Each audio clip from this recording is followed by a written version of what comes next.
Well, here we are, back again, back again, back again. Ned McGreevy League, 21st August 1900, and I've moved the league over and into Action PC Baseball 2023. So hopefully everything goes off without a hitch, and that will be a good thing. So, yeah, we'll just talk about what's going on, see if we get some viewership in, and we're just going to do a game regardless. Did a doubleheader today, and Ernie Hart and Baseball for Windows.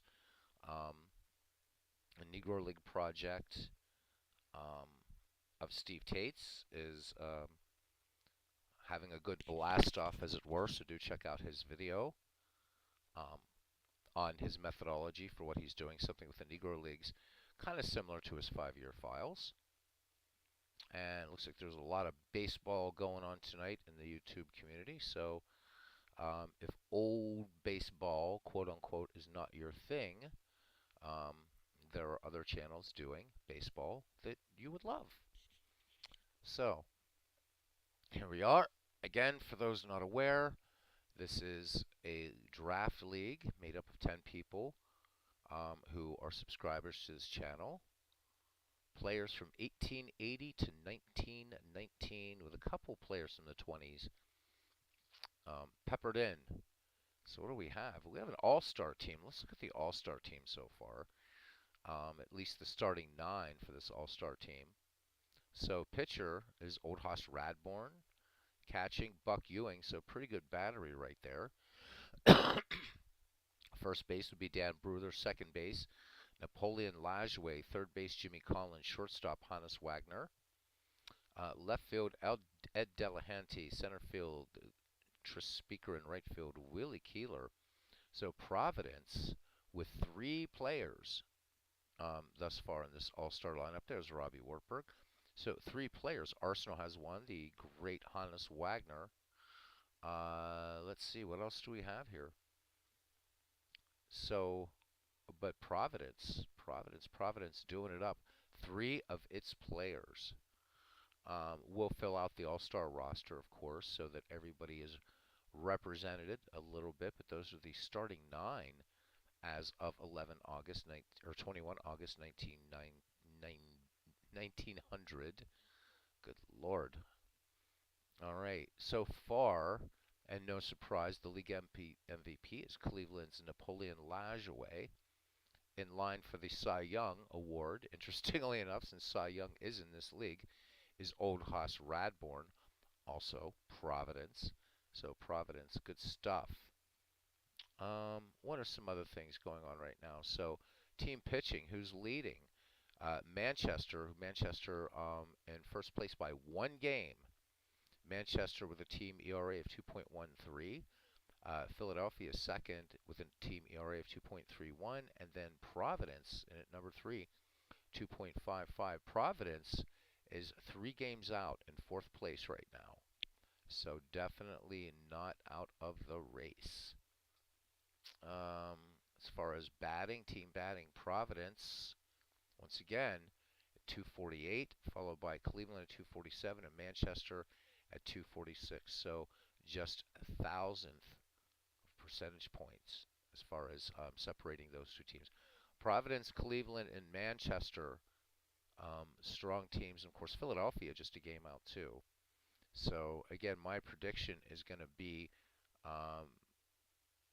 those 4 teams really going down the stretch now with about 28 games to go, roughly. So Manchester, Philadelphia, Cleveland, Providence. Tonight we have a barn burner with Manchester at Cleveland. Cleveland is in 3rd place, 2 games out, so that's probably the game we're going to do. But depending upon viewership, doing well, thank you, Robbie. Depending upon viewership, we may do a doubleheader. I'm not sure yet. And there's Ken Castro just reporting on how great your team is doing. Cousin Ken, if you look on the screen, in the starting 9 for the All-Star team, 3 of them are Providence. Other games, Butler at Arsenal. So Butler is still playing above 500, a chance for Arsenal to be spoiler. Arsenal coming on a bit lately. Just 4 games below 500, 7 games out along with Carolina. The only team I would say that is pretty much out of the race now is St. Louis, though not eliminated yet. There are 12 games, and anything can happen. It is baseball. We have Providence and Bellingham. It could be an interesting game. Bellingham playing at an even 500. They're just 5 games out, so definitely still in the race as we go down the line. Carolina and Philadelphia. Um, Carolina is sharing the same record as Arsenal, so 4 games below 500. And then Liverpool at St. Louis. Liverpool is 4 games out as of tonight, 2 games above 500.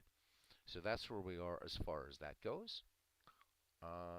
Wicked, as we say here, says Ken Castro. Cubs and Bears. Welcome to Beatles Predicts. Welcome in, guys. Can we move to a 3-man rotation? You mean for what? For your team, Ken? Is that what you're talking about? I don't know, Robbie. You're like totally off subject. But that's good for you. Yep, Ken, we can do that. We'll do that for you right now. Robbie's all excited about baseball for Windows. Robbie, please, please, please. Oh, I have to. Looks like I have to reassign some ballparks. It's not a problem. Anyhow, yeah, Ken, let's do that first. Some of these ballparks came across. I apparently didn't get them all.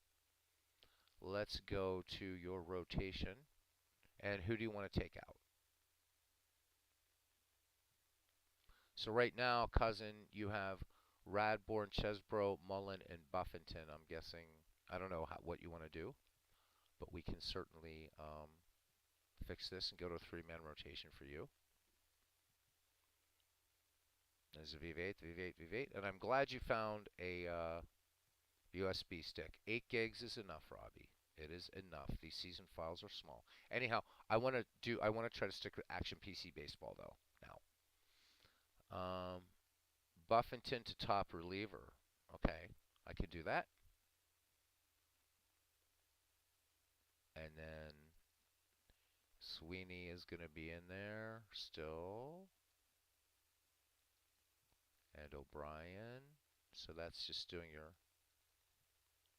And then, so what you have right now is. So Radbourne, Chesbro, Mullen. That's your 3-man rotation. Correct? Hey, Midlife Crisis. Good to see you. And let me go ahead and get Huntington Avenue Grounds in here. I guess I probably need to do that. Give this a minute. There we go. Come on. Park data. We can talk about baseball for Windows after, Robbie. I just don't want to get, because baseball for Windows was kind of this afternoon.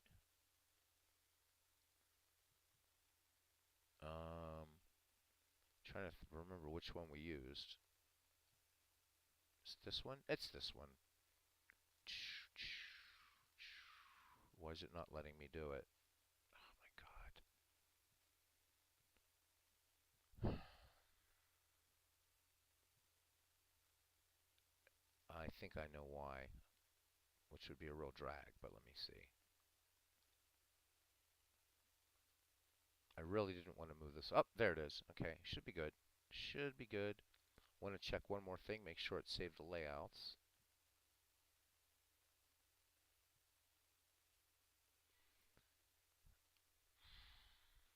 Park layout. Oh, I forget why this does this now. I fixed this before.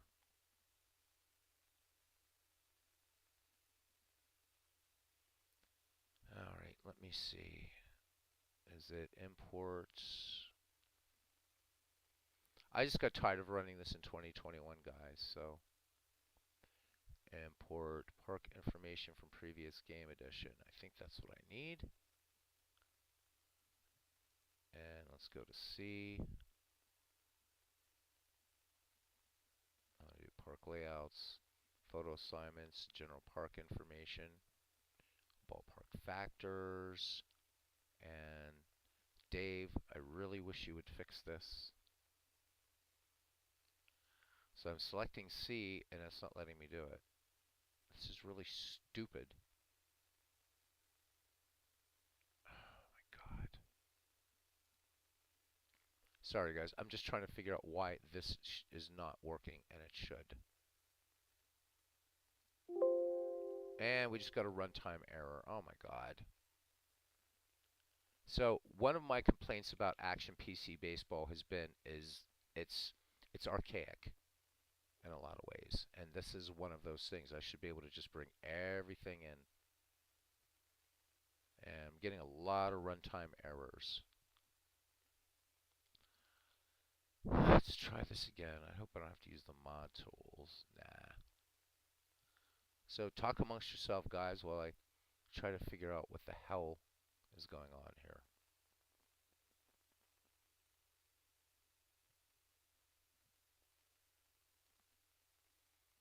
And it is not letting me select. Well, so it looks like we have a bug. Looks like we might have to get back to Action PC 2021 because I can't bring in these park layouts, and I'm not going to sit here and do those park layouts again. There's no way to move up and down. Oh my god. So yeah, this is a big knock. So sorry guys. I know we got 6 people in here, and I just assumed the program would work like a modern Windows program should, but apparently not. I can't select the drive where Action PC 2021 is to bring it in to 2023. Isn't that nice? And if I click it, I'm guessing if I click cancel, I'm going to get that runtime error. Nope, I didn't. Unbelievable. Unbelievable.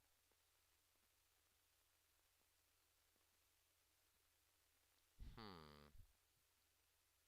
This is very, very, very strange. This is when I need Steven here. I have no idea what's going on here.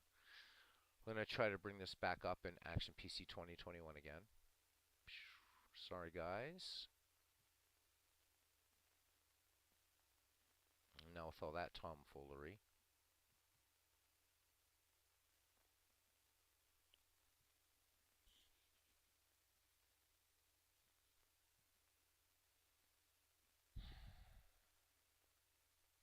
Alright, guess we're staying back in here. Let me change the title just to Action PC Baseball. Might have to put that on the forums. It's a bug. It is definitely a bug. Alright.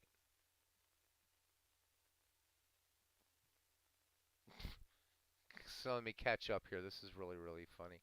Oh, so Ken Castro visited Charlie Buffington's grave today. It's awesome. Awesome, awesome, awesome. Midlife Crisis saying,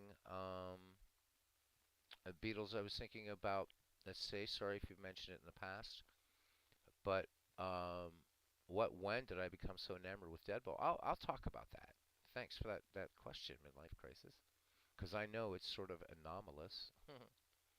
The Cubs, the Bears. I like the Providence team if they can overcome shaky team management. Ouch. Yoosh. No, he did. He did. As the Cubs and Bears saying that Ken did draft a good team. He really did, and thanks to the year readjustment, it's been great. Ken Castro, a quote from Mrs. Castro. Can you stop hanging with your dead ball buddies for 10 minutes to take a shower at least? Love it. Love it, love it, love it, love it. All right. Anyhow, so we've gone over all that kind of stuff and our all-stars. And again, Providence with 3 in the starting 9. Pretty nice. It was decided that the all-stars from this team, and again, we'll fill it out, from this league will face the 1929 Philadelphia Athletics. That's going to be interesting. So I have to let me check that out for you, Ken. Let's look at your rotation, 3-man rotation, but you want Buffington as your top reliever, right? So it's let's fix this right now. So Sweeney, and then O'Brien, then you wanted Buffington as your number one reliever, right? Correct, correct, correct. There it is, bullpen. So do you want? So Ken, you need to look at this screen and see because you have Taylor, Mullen, Chesbro, and then you had Jack Taylor as your. So you don't want him as your top reliever anymore.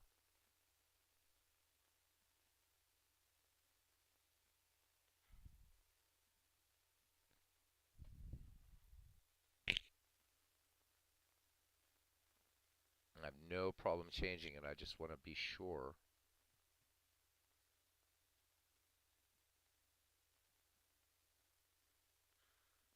It's the Cubs, the Bears. Says if you move to a three-man rotation, Old Haas can win and lose 40 this year. Yep. Leave Taylor there. Take Mullen and Chesbro out and put in Buffington. Okay, you got it. So Charlie Buffington gonna go there, and there. Leave Taylor in. Do you want him also? Um, yeah. Okay. I think I see what you mean. So relieve Taylor in and add Buffington. Right. Gotcha. Yep.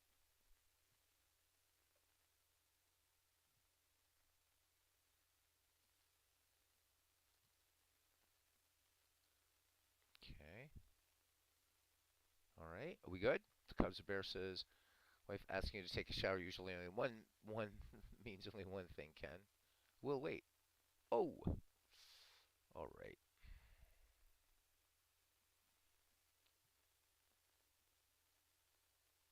10 minutes exactly just to piss her off. All right. Ken Castro giving us some dead ball era hygiene tips. Of course, not unlike Ty Cobb, who said he had to be first, right? All right, so I think we're going to go ahead and get started here. So it's going to be Manchester at Cleveland again, because that was a great game the other night, and Cleveland just 2 games out of first. And we will see, and I don't see Todd B in here, so that's fine. It's going to be Walter Johnson versus John Montgomery Ward.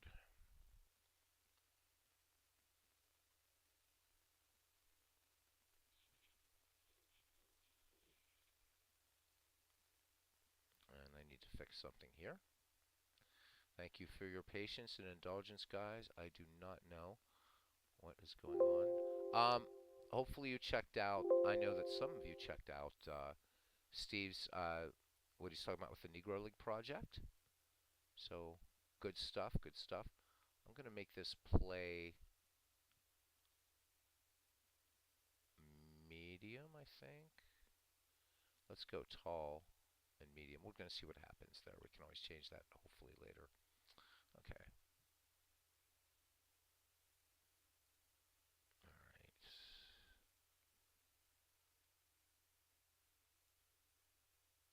Good. And the big train pitching tonight.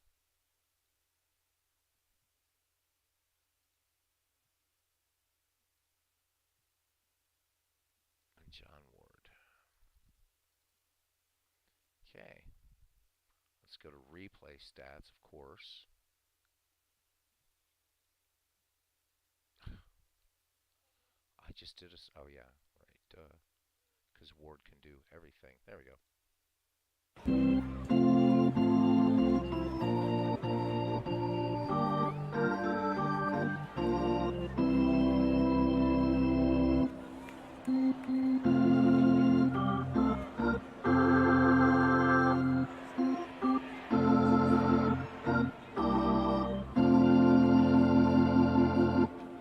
All right, welcome to League Park for today's game between Manchester and Cleveland. Walter Johnson starts for Manchester.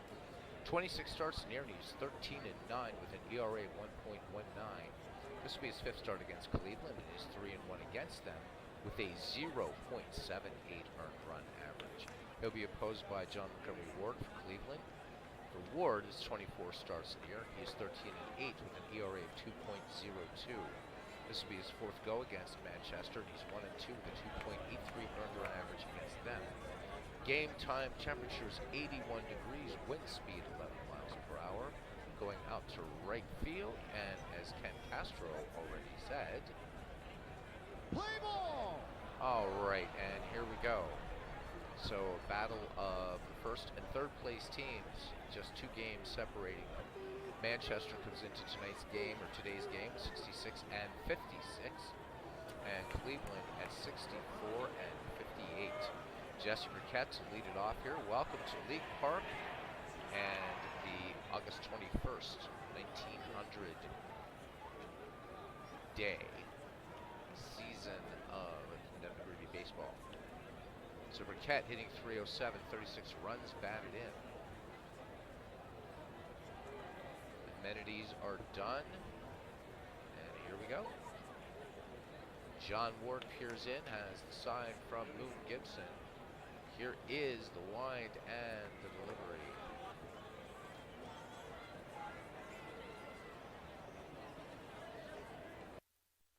And Burkett swings, base hit, right field. So lead runner or first leadoff hitter aboard. You have to give me a minute or so, guys, to get back to used to broadcasting after all this running Harwell. All right. So Cupid Childs now hitting .248 with 32 runs batted in. Burkett on first has 29 steals in this season. Gibson sets the target. Ward with checker. Burkett at first. He winds and delivers.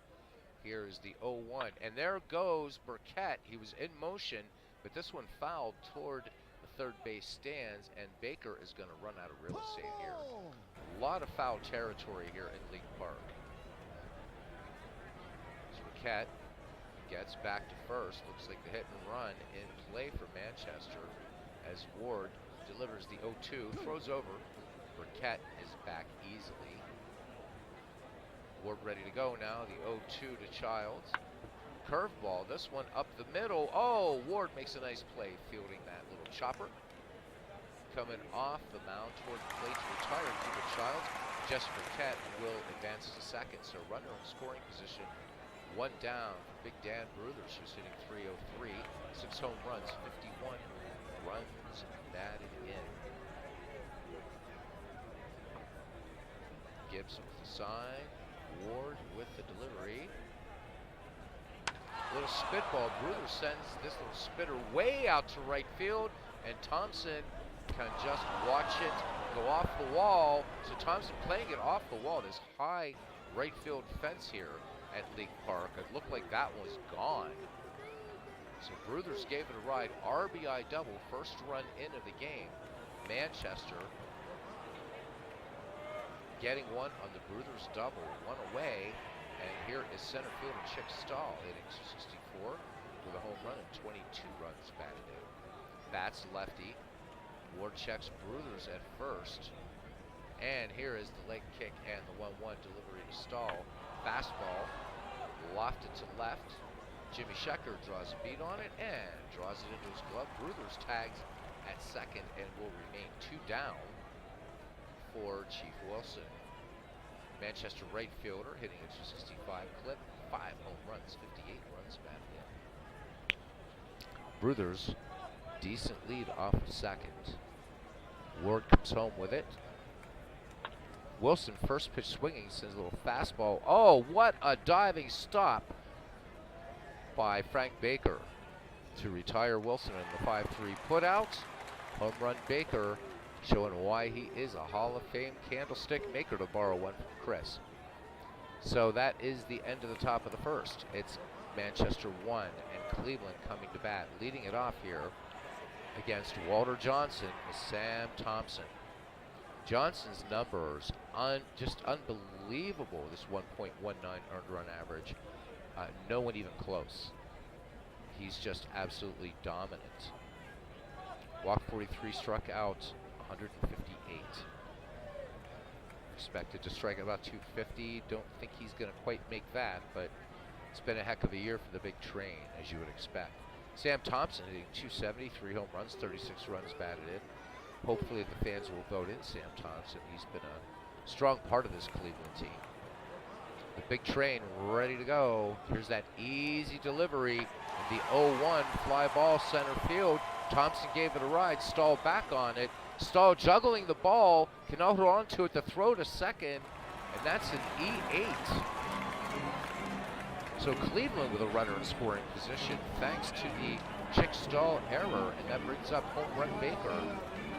Baker hitting 280, 2 home runs, and 40 runs batted in. Johnson kicks and fires. 0-1 delivery. Fastball to Baker, little bunt. Schalk goes to Childs covering. Thompson will move to third. 1 out of the sacrifice. So tying run just 90 feet away and Sam Thompson, and that brings up the player that nobody wants to pitch again in this league. Napoleon Lajoie, the second baseman, hitting 350, league leader in batting average and in RBI with 80. He also has a home run. Johnson peers in, working from the stretch. The 2-0 delivery to Lajoie. Lajoie swings, liner to third. Wallace has it. Thompson just getting back to avoid being doubled up. So nice play by Bobby Wallace there at third for the second out.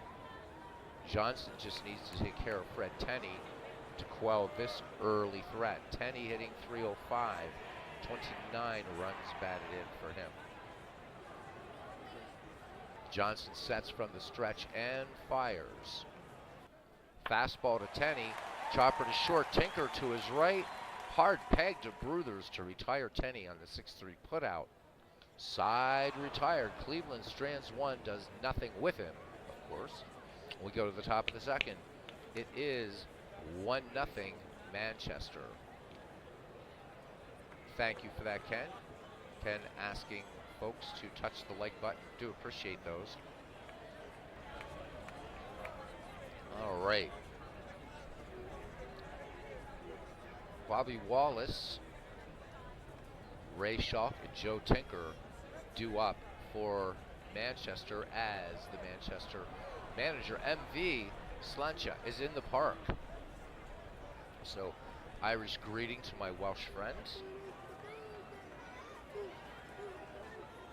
Right. So Wallace hitting just 199 runs batted in. Ward in the game, ready to go. No walks, no strikeouts. The 1-2 delivery. Fastball chopped foul by Wallace. This one will get out of play. Wallace back in. Here's the delivery by Ward. This fastball tapped up the middle. Lajoie raging hard to his right. And plenty of time to throw to Fred Tenney to retire Bobby Wallace for out number 1. Good crowd here tonight at League Park. Thank you very much. These players, thank you certainly. Ray Cracker Shaw, seeing his batting average go down of late. He's down to a 179 average, 31 runs batted in. Ray Shaw not really known as a high average hitter, but this is a little disappointing for the great White Sox catcher. Steps in, bats from the right. Ward, Gibson ready to rock. Here is the 0-1 delivery to Shaw, swung on. This one a little bunt. And Schalk looks like he's getting the bunt down. It's perfect as Baker comes in. There's going to be no throw to first. Ray Schalk with the bunt base hit. So Manchester with a runner on, 1 down. Schalk with 11 steals in the season. And here's Joe Tinker, former Chicago Cubs shortstop, hitting 236, a home run, 37 runs batted in. Gibson sets up just a little bit outside. Ward with a check of Schalk at first, the winds. And there goes Schalk. Gibson's throw down. Lajoie's tag not in time. So Ray Schalk picking up steal number 12 on the season. Manchester with a runner in scoring position now. 1 down. Joe Tinker back in the box. Ward ready to go.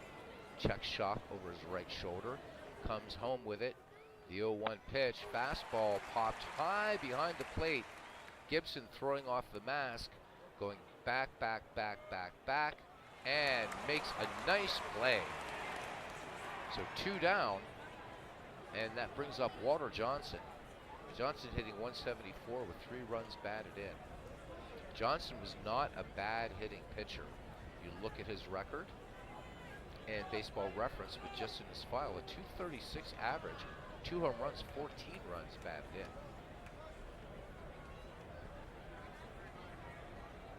2 away, runner in scoring position for Manchester as Ward brings it home, the 1-1. And Johnson golfs this fastball to center field, and Demi Hoy, ranging to his right just a little bit, makes the catch. Side retired, no runs, 1 hit, no errors. And we go to the bottom of the second. It's 1-0 Manchester. Demi Hoy, Jimmy Sheckard, and Ray Chapman due up for Cleveland. Infield in at the corners, looking bunt from Hoy. Johnson into his wind. Full count on Demi Hoy. Hoy, chopper to second. Cupid Childs up with it. And textbook 4-3 putout of Demi Hoy for out number 1.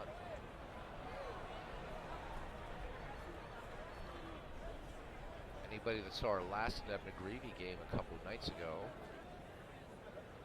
will know that this was a crazy matchup the last time these 2 teams met. Cleveland pulling out an amazing 12-8 victory.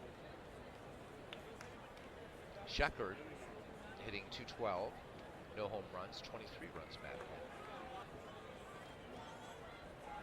Johnson now delivers with the infield in at the corners and 1 down, bases empty.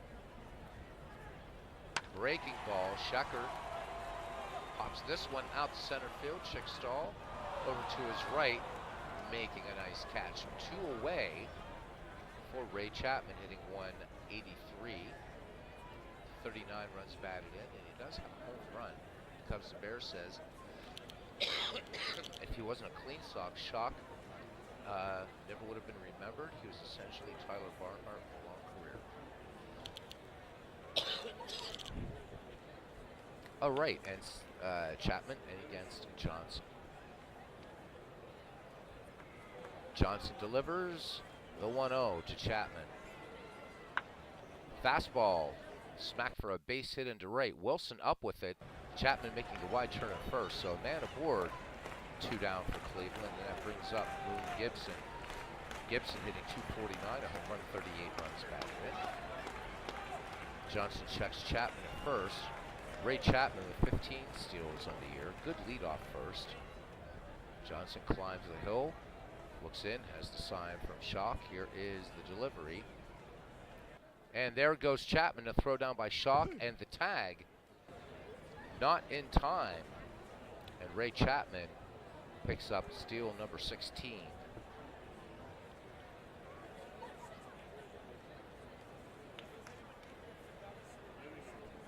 All right, so Gibson back in the box. 2 down, the 0-1 delivery by Johnson. Fastball chopped to second, Childs up with it. And on to Dan Bruthers for the 4-3 putout.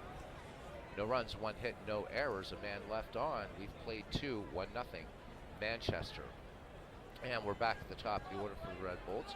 Jesse Burkett, Cupid Childs, and Dan Bruthers. Burkett singled back in the first. Monty Ward deals now the 2-0. Burkett swings, little chopper up the first base line. Fred Tenney covering onto John Ward. Score that one 3-1, 1 down. Be right back with you guys. Gotta grab a swig of water.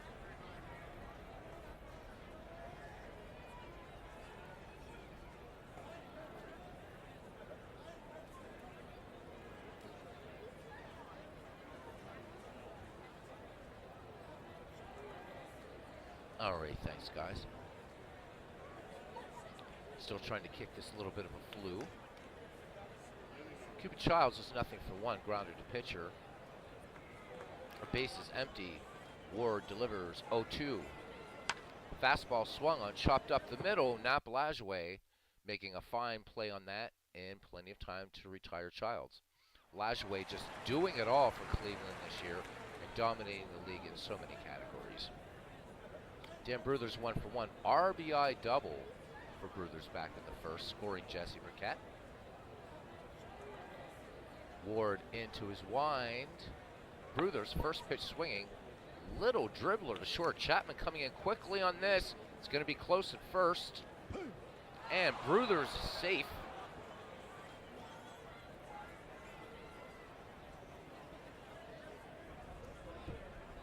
So Bruthers legging it out in that little soft hit.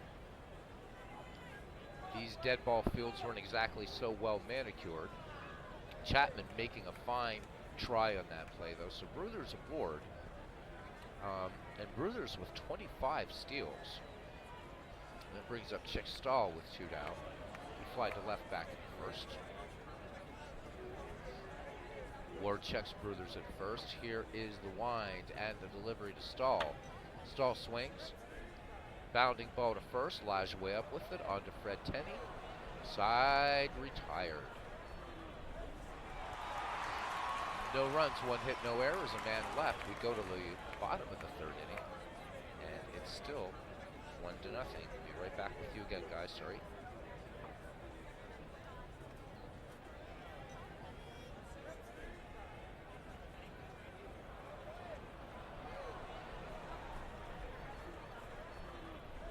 All right, back on. See a couple likes there in the chat. So, yeah, thank you for the 2 of you who did that. I really appreciate it.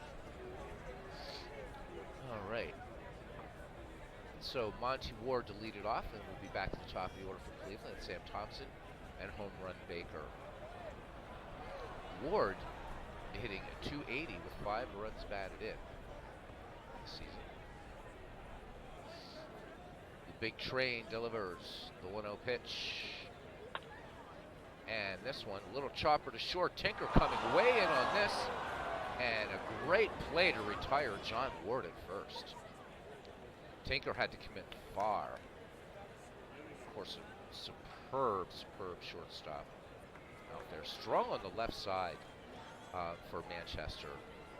Wallace the third, Tinker at short. Sam Thompson now back at the top of the order for Cleveland. He is 0 for 1. Gave it a ride to deep center and was safe on an error. Johnson works home now, the 0-2, and big swing and a miss. Thompson expanding the strike zone for the big train, and he picks up his first strikeout. 2 down. Home run Baker.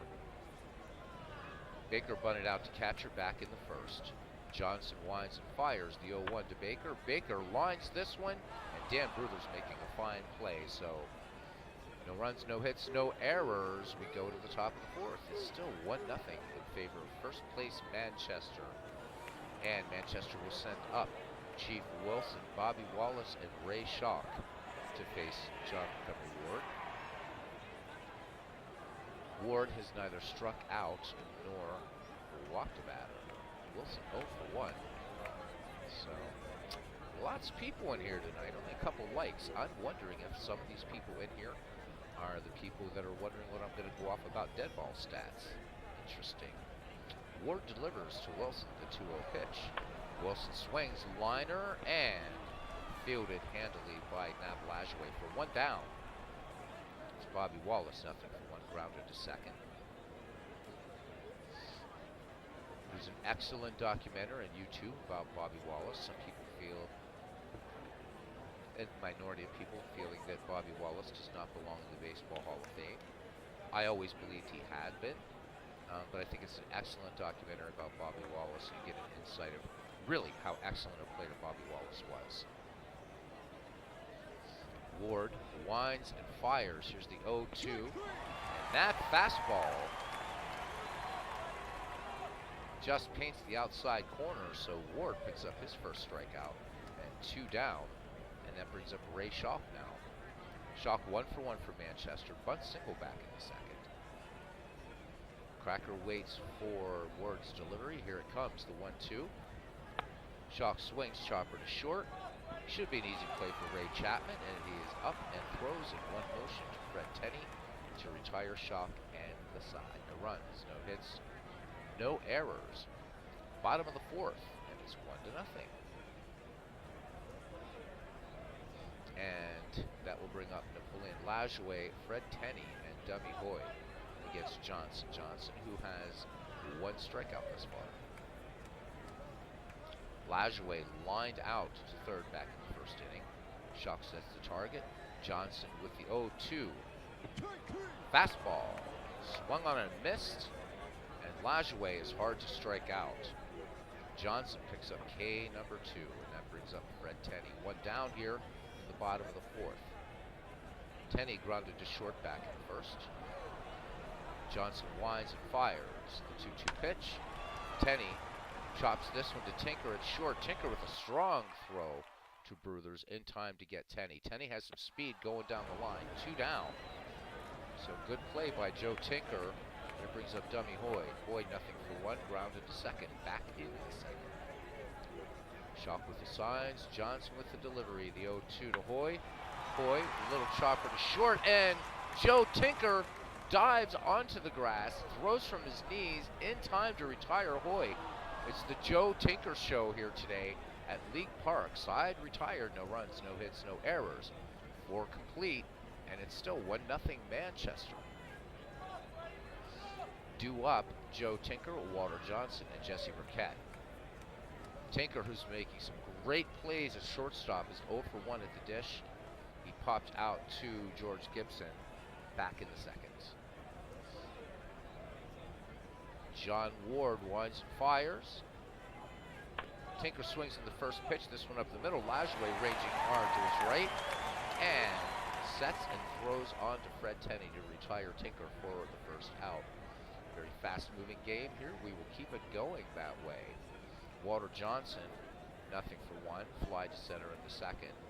Ward to deliver to his mound opponents. 0-2 on Johnson. Johnson just flailed at that one. Badly fooled. John Ward hangs up K number 2, so each starting pitcher now even 2 strikeouts each. Ken Castro says, I say Walter should start the All-Star game instead of Old Haas. He can come in on second. I think that would be nice. I mean, Old Haas certainly definitely come on early innings. Johnson leading the league in earned run average. I believe he's second in strikeouts or third in strikeouts. All right, Jesse Burkett now in the box, batting with 2 down. He singled back in the first and grounded in the first and the third. Montgomery Ward wheels and deals. 0-1 to Burkett. Burkett bunts foul. Lefty Burkett back in the box. Ward's delivery, the 0-2. Burkett swings, pops this one up behind the plate. Gibson goes back, flings off the mask, makes sure he doesn't trip on it, and makes the catch. And side retired, no runs, no hits, no errors. We go to the bottom of the 5th, and it is still 1-0 in favor of Manchester.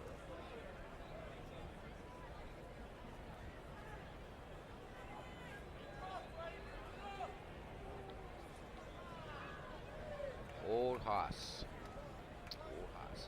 A known douche wants to do it. Jimmy Sheckard, left fielder, nothing for 1. Fly to left center back in the second. Infield looking bunt from Sheckard as they were before. Johnson now. Again, that real easy looking delivery going into his windup and the 0-2. And Sheckard called strike 3. This one just right down the middle of the plate and just buckled Sheckard's knees. That is the 3rd strikeout for the big train in the contest. 1 down for Ray Chapman. Singled back in the second. Infield still looking bunt. Wallace in at 3rd, Bruthers in at 1st. Johnson's delivery. Little change up, and this one a base hit into left field. as Jesse Burkett and Chick Stahl converts. Burkett getting the ball back in quickly. Ray Chapman has 16 thefts on the season. One away, Moon Gibson. Grounded second. Johnson checks Chapman at first. Comes home with it. There goes Chapman. Shock's throw. The tag by Childs not in time. And that is stolen base number 17 for Chapman. So tying run in scoring position in Cleveland. One out. Gibson backs it back in the box. The 1-0 delivery from the big train. Swung on. And chopped to short. And Tinker, after making such great plays, sort of juggling the ball out there at short. It's an E6. And Gibson on at first. So runners at the corners. And Walter Johnson try to prevent this tying run coming in. Chapman just 90 feet away at third. Gibson at first. Gibson not known as a base stealer. Only 4 steals this season. Johnson from the stretch in the 2-1 to Ward. And there goes the runner. The hit and run was on. So Childs throws to Bruthers to retire Ward. But Chapman will score. And we are tied at 1. Here in the bottom of the 5th. Runner in scoring position, 2 away. For Sam Thompson, now back at the top of the order for Cleveland. He's flied out and struck out. Gibson toes the rubber. Thompson first pitch swinging, little number up the third baseline. Bobby Wallace up with it. Long throw across the diamond. Bang, bang, play. And Sam Thompson wins the bang, bang play. So Thompson legs it out for the infield hit. 2 down, runners at the corners for home run Baker. He's bunted out and lined out. Johnson from the stretch. 0-2 to Baker. And Baker, this one a called strike 3 coming in just below the belt. Strikeout number 4 for Johnson. So Cleveland, however, picks up a run, 2 hits, 1 error. They leave 2. 5 in the books here at Lee Park in Cleveland, Ohio. We are tied at 1. So this league group is having a profound effect on me. Now I'm randomly visiting grave sites and players in our league. Wow, that is really cool. I should get around to do that. There's a lot here in the Commonwealth of Pennsylvania in our league. Hannes Wagner, Eddie Plank, Rue Waddell. I don't know if he's buried in Pennsylvania though or not though. But Waddell from Pennsylvania. I know Wagner's buried at Carnegie. I think Eddie Plank is buried right nearby. I live about 35 minutes from Gettysburg right now. Something like that. Eddie Plank attending Gettysburg College. Christy Mathewson buried Bucknell University. So I need to do some visiting too. And good evening to D. Scott Howard. Saw D. Scott Howard as I was passing through RJL Networks chat earlier. So didn't get to say hi, but now I get to say hi to you here, D. Scott. Good to see you. Cupid Childs to lead off here for Manchester in the 6th. He is 0 for 2. He grounded to second his last time up. John Ward with 2 strikeouts. Neither pitcher has walked anyone yet. Ward delivers the 1-1 pitch to Childs. Childs cuts on this one, grounder to second.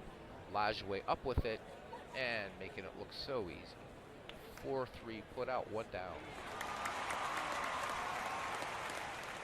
Dan Bruthers, what a great day to play for him. He is 2 for 2, including that big RBI double back in the 1st that almost cleared this high right field wall at Cleveland. So 1 away, bases empty. John Ward delivers. 0-1. Bruthers cuts on this one. Fly ball to right field. This one has some distance, but not quite as high. Sam Thompson at the base of the wall makes a fine running catch. So 2 down for center fielder Chick Stahl. Chick Stahl had committed one of the two Manchester errors in this game thus far, and he flied out and grounded to second. Ward with the pitch, the 1-0 to Stahl, swung on, high fly ball to right, very high fly ball, very high off that wall, and Stahl will pick up a double. So both Chick Stahl and Dan Bruthers aiming for the high part of that right field fence. That's any lower, and that's 2 home runs for Manchester. So runner in scoring position, 2 down for Chief Wilson, who is nothing in 2 attempts. He's grounded out and lined out. Ward peers home, has the sign for Gibson. Here is the 1-2 delivery by Wilson. Swung on, fastball, chopper down the third base line. Baker coming in with it, throw to first, that's going to be close. Chief Wilson legs it out, infield hit. So Baker had to cover some territory. That ball really softly hit down the third base line. Just not enough oomph on that ball, and Wilson with some respectable speed. 13 steals in the season, and here's Bobby Wallace. So Ward pitching, runners at the corners, 2 down. Wallace nothing for 2. He is grounded to second and struck out. Ward ready to work. Wallace, a teammate of Jesse Burkett, both acquired from St. Louis. Ward delivers now to Wallace. The 3-0. Here it comes. Wallace lays off that one. This one high and outside. Bases loaded for Ray Shaw, who is 1 for 2 in the game now. So Manchester with a chance to break the tie here in the 6th. Bunt single for Shaw back in the 2nd, grounded to short in the 4th.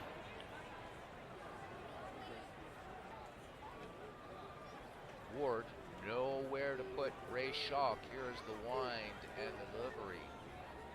Shaw on the first pitch. Nope, throw down to Tenney, and Wallace caught napping.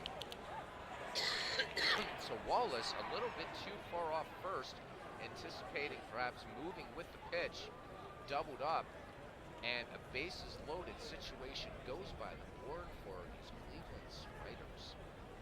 No runs, 2 hits, no errors. They left him loaded. We go to the bottom of the 6th. What a play. What a play by George Gibson. That snap throw down to first. The score remains 1-1. Cleveland will send Napoleon Lajoie. I'm sorry, that was Manchester leaving. Cleveland was Manchester. Napoleon Lajoie, Fred Tenney, and Dummy Boy, number 3, 4, 5 hitters for Cleveland.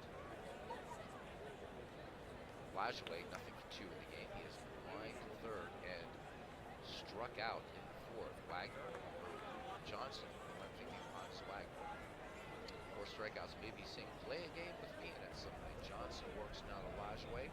The 1-0, and Lajoie blocks this one to left. Burkett has it to sights, and it's blocked. 1 down. First baseman Fred Tenney strides to the plate. He is nothing for 2, and he is grounded out to short. Walter Johnson kicks and fires. Tenney, first pitch swinging, base hit up the middle. Stahl takes it on pop. Tenney aboard. So Cleveland with his 4th hit of the game. And Fred Tenney, with only 8 steals, he has some speed. He will pick his spots. Dummy Hoy now in there. The center fielder's nothing for 2, and he is grounded out twice. Tenney, decent lead at first. Johnson checks the runner. The 0-2 to Hoy. And this one called for a strike 3 just below the belt, and that is the 5th strikeout for the big train. 2 away for Jimmy Sheckard, who was nothing for 2. Sheckard acquired from the Chicago Cubs, fly to left center and struck out. Lefty stands in against the big train. Here's the line. Throw it over. Tenney back ahead of the Brewers tag. Johnson peers in, has the sign from Shaw, the 0-2 delivery, and that's strikeout number 6, inning over. No runs, one hit, no errors. A man left on. We have played 6 here at Luke Park. Tied at 1. Lots of lurkers tonight, Ken, and I find that curious, but also a good thing. Just wait and see if somebody out there might have the stones to say, yes, I accept the debates. Shock is 1 for 2. So the number 7, 8, and 9 hitters do up for Manchester. Shock, Tinker, the big train. Shock is 1 for 2. Bunt single in this game. John Ward, 2 strikeouts and a walk. He winds and fires. The 1-2 to Shock. Curveball chopped down the first base line. Fred Tenney waving off John Ward. He'll take this on 3 unassisted. 1 down. Joe Tinker, an error, but a couple great plays in this game. Steps to the plate. He's nothing for 2. Pop to catch the ground to second. Ward works with the bases empty. 2-2 pitch to Tinker. Tinker swings the liner to third. Frank Baker no play.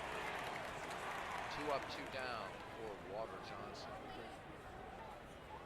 Johnson, nothing for 2. Struck out his last time up. Ward deals quickly now. The 0-2 to Johnson. And Johnson cut it a miss. Middle of the 7th. We are tied at 1.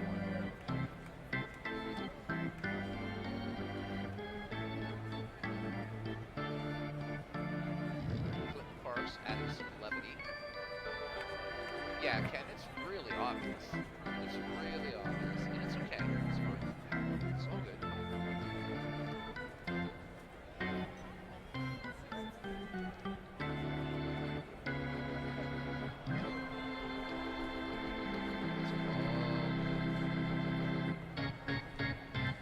I suspect that maybe the person that made the fallacious, facetious claim about dead ball may have realized that perhaps he just miscommunicated. I don't know. I don't even know exactly who said it. I just know what channel it was said. So I just find it curious. That's why I would like to have it. It's nothing personal, right? What did Michael Corleone say? It's not personal, Sonny. It's business. All right, Ray Chapman in there today. Chapman is 2 for 2 at the dish, and he has stolen second twice. So Chapman having himself a game. 2 singles. Walter Johnson doing what he does best. He has whiffed 6 batters thus far. Johnson wheels, deals. The 1-0 to Chapman. Curveball cut on, chopped short. Tinker up with it. On to Bruthers. They had plenty of time, so Chapman will not get a chance, at least in this inning, to steal second a third time. George Gibson now. Gibson has grounded out twice, but back for fifth. Was safe on an error.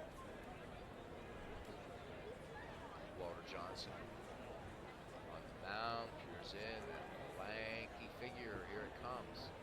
The 1-1. Gibson sends this fastball out to center field. Stahl covering a lot of territory, back and just short of the stands, makes the catch. Nice play by Chick Stahl. Well, for those who are, they would not consider this a classic game. Some people out there, they would consider this an irrelevant. But that's okay. The people in here are having fun. Even St. Paul couldn't convert everybody. All right, John Ward now batting with 2 down. Nothing for 2. Grounded to second, back in the 5th, scoring Ray Chapman. Making this 1-1. This was back in the 5th. Manchester scored a run back in the 1st on a Dan Bruthers RBI. Johnson works now with 2 down and a 1-1 pitch to Ward. Easy ground ball to Tinker at short. Bruthers, though, trying to dig this one out. Tinker may have hurried his throw.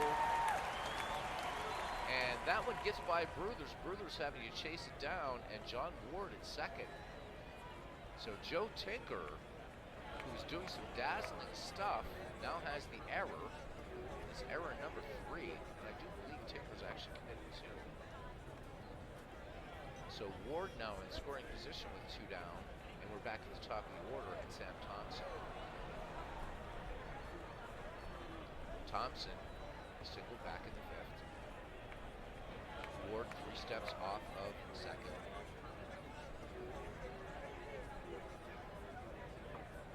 Ward, founder of the Players League in 1890. Ill-fated league. Johnson now works to Thompson. 1-2. Thompson sends this one to center field. Chickstall going back on it and makes the catch.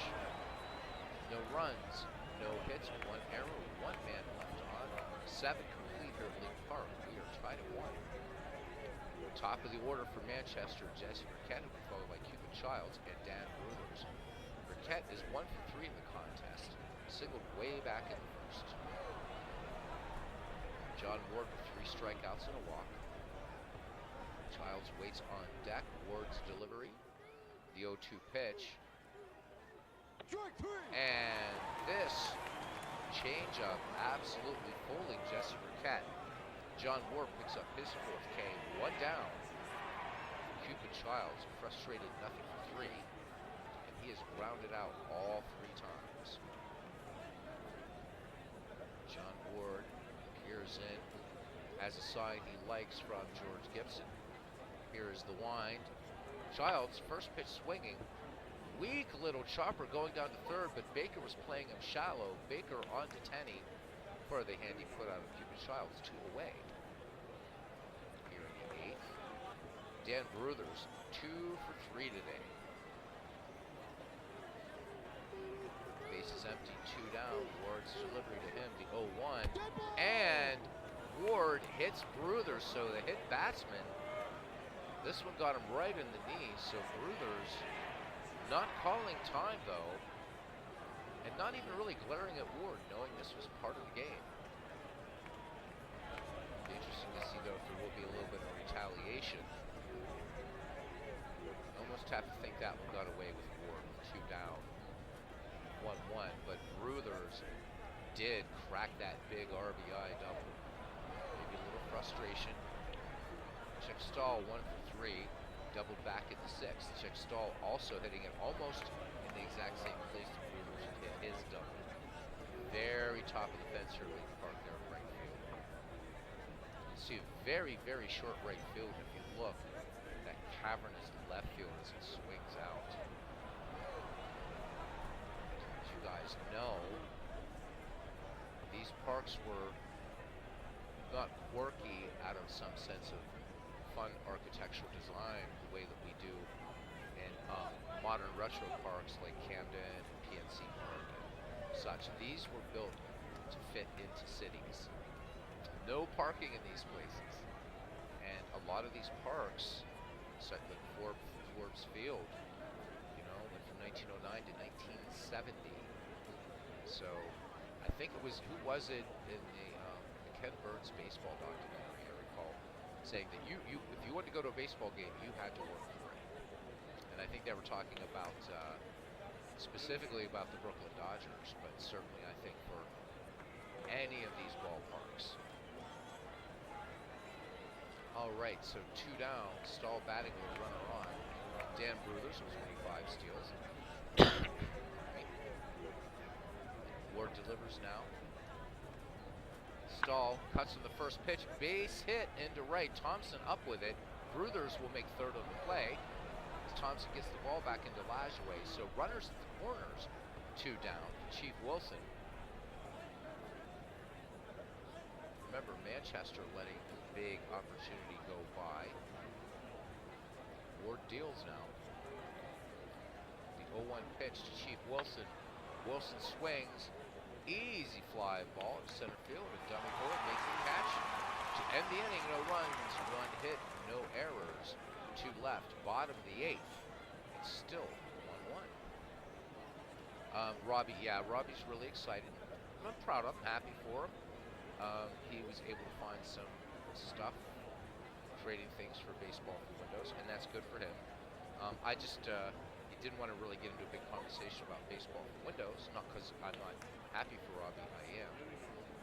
He's just very behind on this Ned McGreevy league. I'm going to stay focused on that. So hope Robbie is having fun and getting himself a good workflow for doing seasons in baseball for Windows. Once you establish that workflow, it's pretty nice. But it's getting that workflow. All right, home run Baker's 0-2 to lead it off here, be followed by Napoleon Lajoie and then Fred Tenney. Infield looking bunt. Walter Johnson winds and fires the 0-2 delivery, and Frank Baker cutting a miss, and that is K number 7 for the big train, 1 down. Here's Nap Lajoie. Nap Lajoie, one of the strikeout victims of Walter Johnson. He struck out back in the 4th. Johnson now brings it home, the 1-2 pitch. Lajoie cuts on this, weak little chopper to second. Childs taking the room service bounce onto Dan Bruthers for the 3 putouts. So 2 away here. Fred Tenney, first baseman, is 1 back in the 6th. Johnson in cruise control as he lets it go, the 0-1 to Tenney. And just as I say that, when base hit up the middle, just under the glove of Cupid Childs raging to his right. So runner aboard, that's base hit number 5 for Cleveland, and it brings in center fielder Doug Boyd. Boyd has grounded out twice and struck out. Fred Tenney, 8 steals in the season. Johnson checks the runner, and there goes Tenney. The throwdown, Tinker applies the tag, not in time. Stole a base number 9 for Fred Tenney. Runner in scoring position for Cleveland. Cleveland trying to break the deadlock here. We've been tied at 1 since the bottom of the 5th. Lefty Hoy back in the box. Johnson comes home with it. And this one gets away from Soft. This one is a pass ball. Looks like they may have gotten crossed up on the signs. So now it gets curiouser and curiouser, as Alice said, as Fred Tenney is just 90 feet away. Go-ahead run in the bottom of the 8th. It's a big pitch from Johnson right here. The wind and the 2-0 to Hoyd. And Hoyd looks like a harmless chopper to short. Tinker plenty of time onto Bruthers. And the Cleveland threat is turned away here in the 8th. Top of the 9th. It is 1-1. Bobby Wallace, Ray Shaw, Joe Tinker, duo.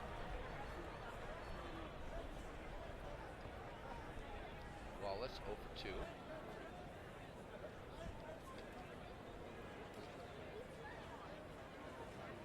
Walked his last time. Ward sets and fires. The 1-1. Cut on. Little chopper down the first base line. Ward coming over to cover as Fred Tenney fields it. So Tenney to Ward for the 3-1 put out of Bobby Wallace. 1 away here. Ray Schock now. Schock has grounded out twice and a bunt single back in the 2nd. Ward deals with the bases empty and the 1-1 to Schock. Fastball swung on, popped on the infield. The right side, Fred Tenney calling for it. Sam Thompson coming in, Tenney waving him off and in foul ground. Makes the catch.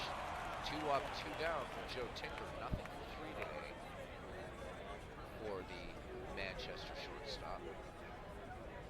Ward into his motion and the 1-1. And this one, little grounder down to third base and Baker up with it. This is going to be close. And Joe Tinker with the infield hit. So Manchester looking to get it done, if possible. Speedy Tinker at first, and he has 20 steals. And stepping in the box is Walter Johnson. Johnson, 0 for 3.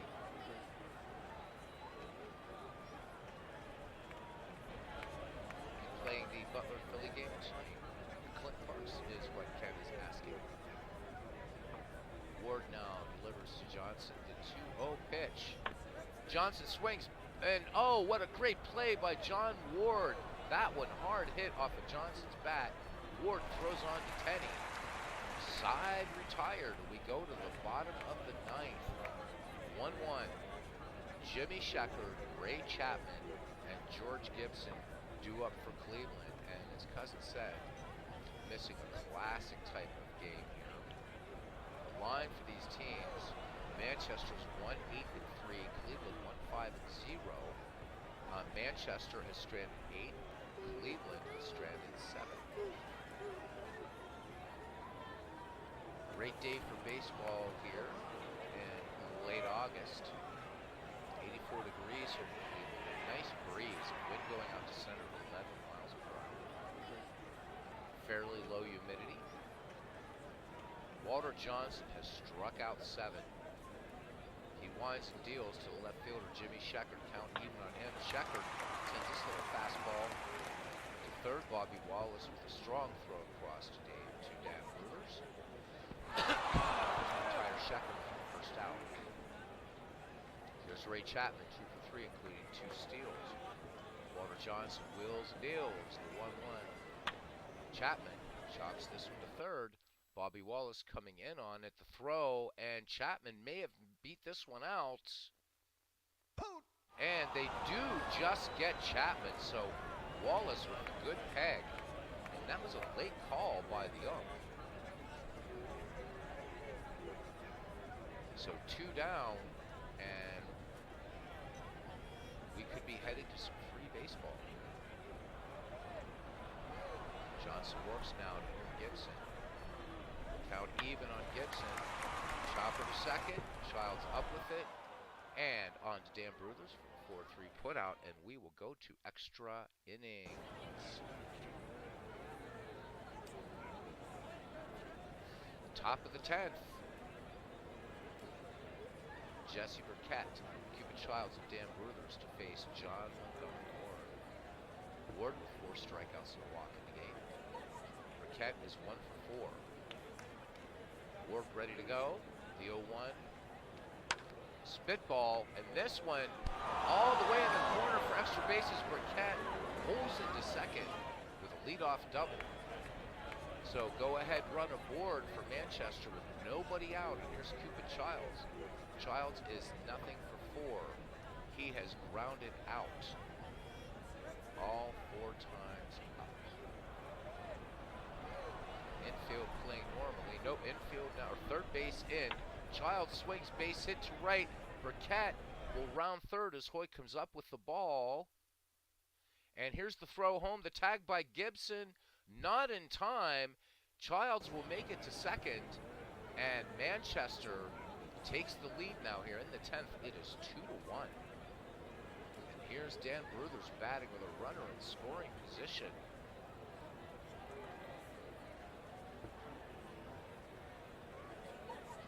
Bruthers 2 for 3.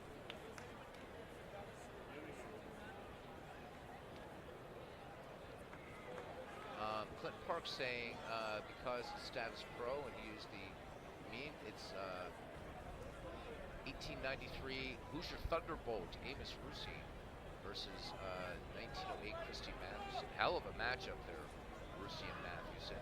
Mathewson, of course, taking over Amos Russi's job. Russi would go on to to Cincinnati, and Mathewson would go on to win 373 games for John McGraw and the New York Giants.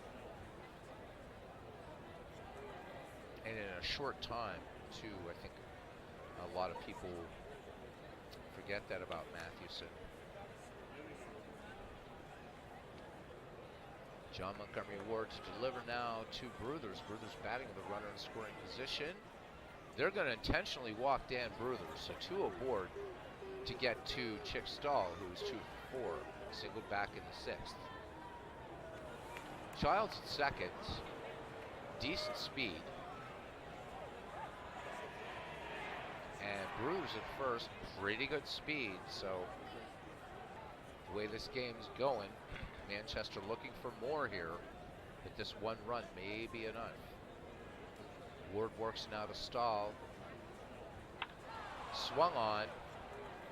Lazy fly ball to left, and Jimmy Shecker saunters over, makes the catch. Cupid Childs will hold second. Bruder's holding first, of course. One down for Chief Wilson, 1 for 4. Ward with a check of the runners, and the 2-2 delivery to Wilson. And curveball. The outside corner for strike 3. That's Ward's 5th strikeout of the game. And here is Bobby Wallace, who is nothing for 3 and a walk.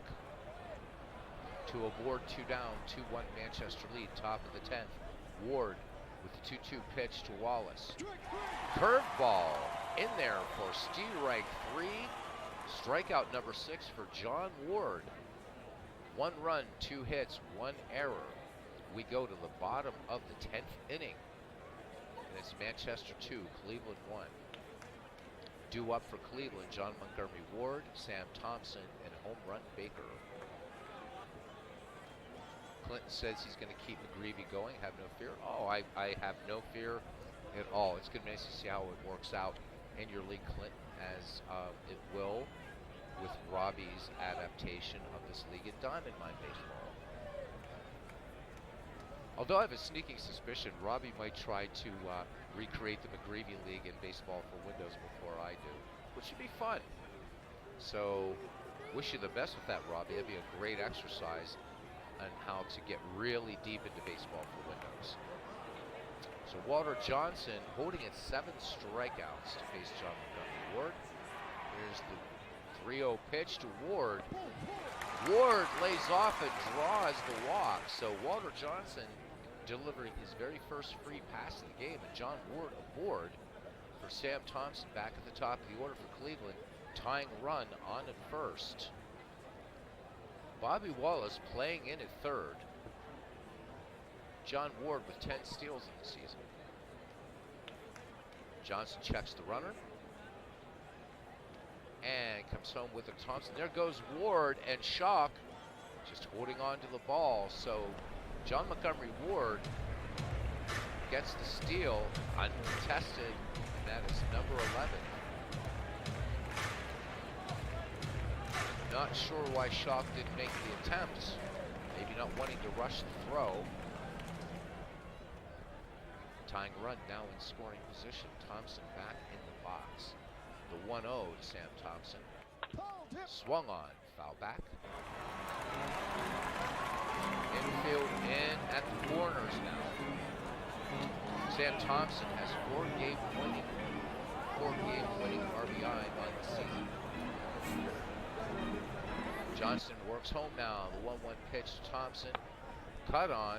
Easy chopper to short. Tinker ranging hard to his left, and that's why he had to range hard, because it was an easy little hit. Ward's going to make it to third. 1 down, tying run now 90 feet away, and it's getting interesting here. Yes, Butler's home field is Hilltop Park. Infield in to try to cut off the tying run at the plate. Home run Baker, nothing for 3. The Cleveland manager not here.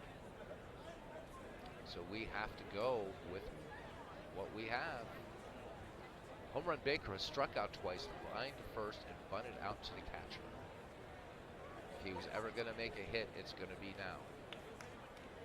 Johnson from the stretch, and the 0-1 to Baker. Cut on.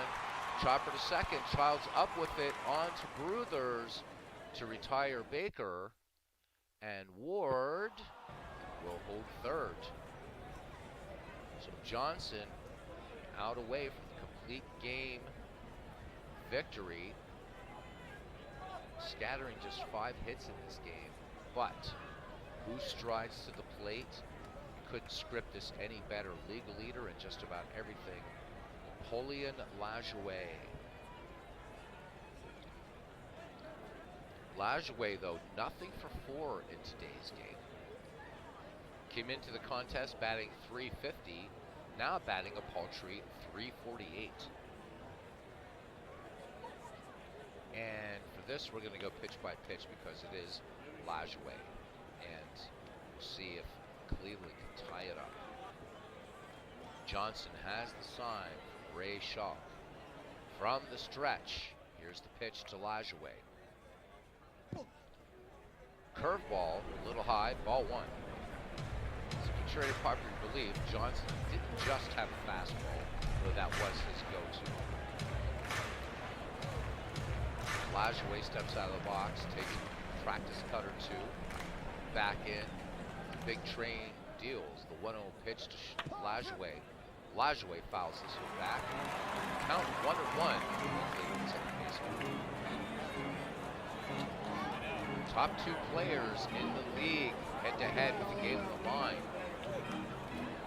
World's worst gamer coming in says, oh my God, I wouldn't even pitch to him. Neither would I. All right. 1-1 on Napoleon Lajoie.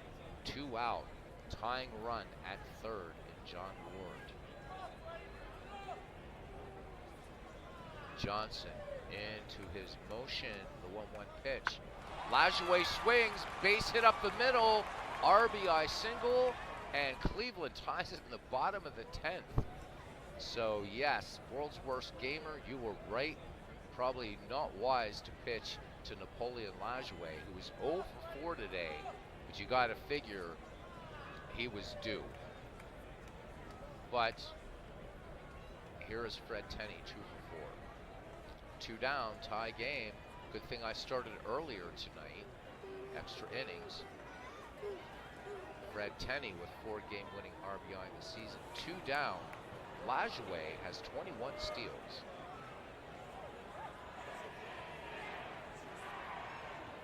With 2 down, we're going to go pitch-by-pitch mode here too. Walter Johnson winds and fires. Tenney swings, liner on the first pitch, right to Joe Tinker's side, retired, but 1 run, 1 hit, no errors, 10 in the books. Cleveland ties it up. It is 1-1. I hope you, the hardcore baseball fans here, are enjoying this game. As we go to the 11th. Both pitchers looking pretty strong out there. John Ward will face Ray Schock, Joe Tinker, and Walter Johnson. Schock 1 for 4 in the contest. Clinton Park says, you like me, you really like me. Cardiac baseball, I love it. Cousin Ken refreshing his drink for this one. Excellent. Catcher stands in against John Montgomery Ward. Ward's 0-2 delivery to Schock. Fastball in there, swing and a miss. Strike 3, so Ward now at 7 strikeouts, 1 down. Joe Tinker now steps to the plate. Tinker 1 for 4. Thinking of those great days with Chicago, but now in first place Manchester Red Bulls of the Ned McGreevy Nuff Said League. Here is the delivery from Ward, the 0-2 to Tinker. And Tinker called third strike 3, this one in at the knees. John Ward picking up strikeout number 8. And it brings up Walter Johnson. Clint Parks asking Cousin Kenneth that grape Kool-Aid. He says that grape Kool-Aid is rough, huh? Johnson, nothing for 4. We're seeing nothing from the Manchester manager, of course, who is 5 hours away from us. Ward has the sign from George Gibson. Here's the wind. The 1-2 to Johnson. Johnson swings, fly ball, center field. Hoy going to his left about 5 steps, makes the catch, side, retired. No runs, no hits, no errors. We go to the bottom of the 11th, and we are knotted at 2. Dummy Hoy, Jimmy Sheckard, and Ray Chapman due up for Cleveland. Anybody's game. Hoy, nothing for 4. And again, neither manager here in this game, so we're going to just stay with what's going on. At this point, I would be going to my bench, but I can't do that for the manager not here. Walter Johnson winds and fires the 1-1. Johnson with 7 strikeouts in this game. Boyd, little chopper. Johnson over to cover. Childs throwing on to Johnson, covering first base for the 4-1 putout. 1 down.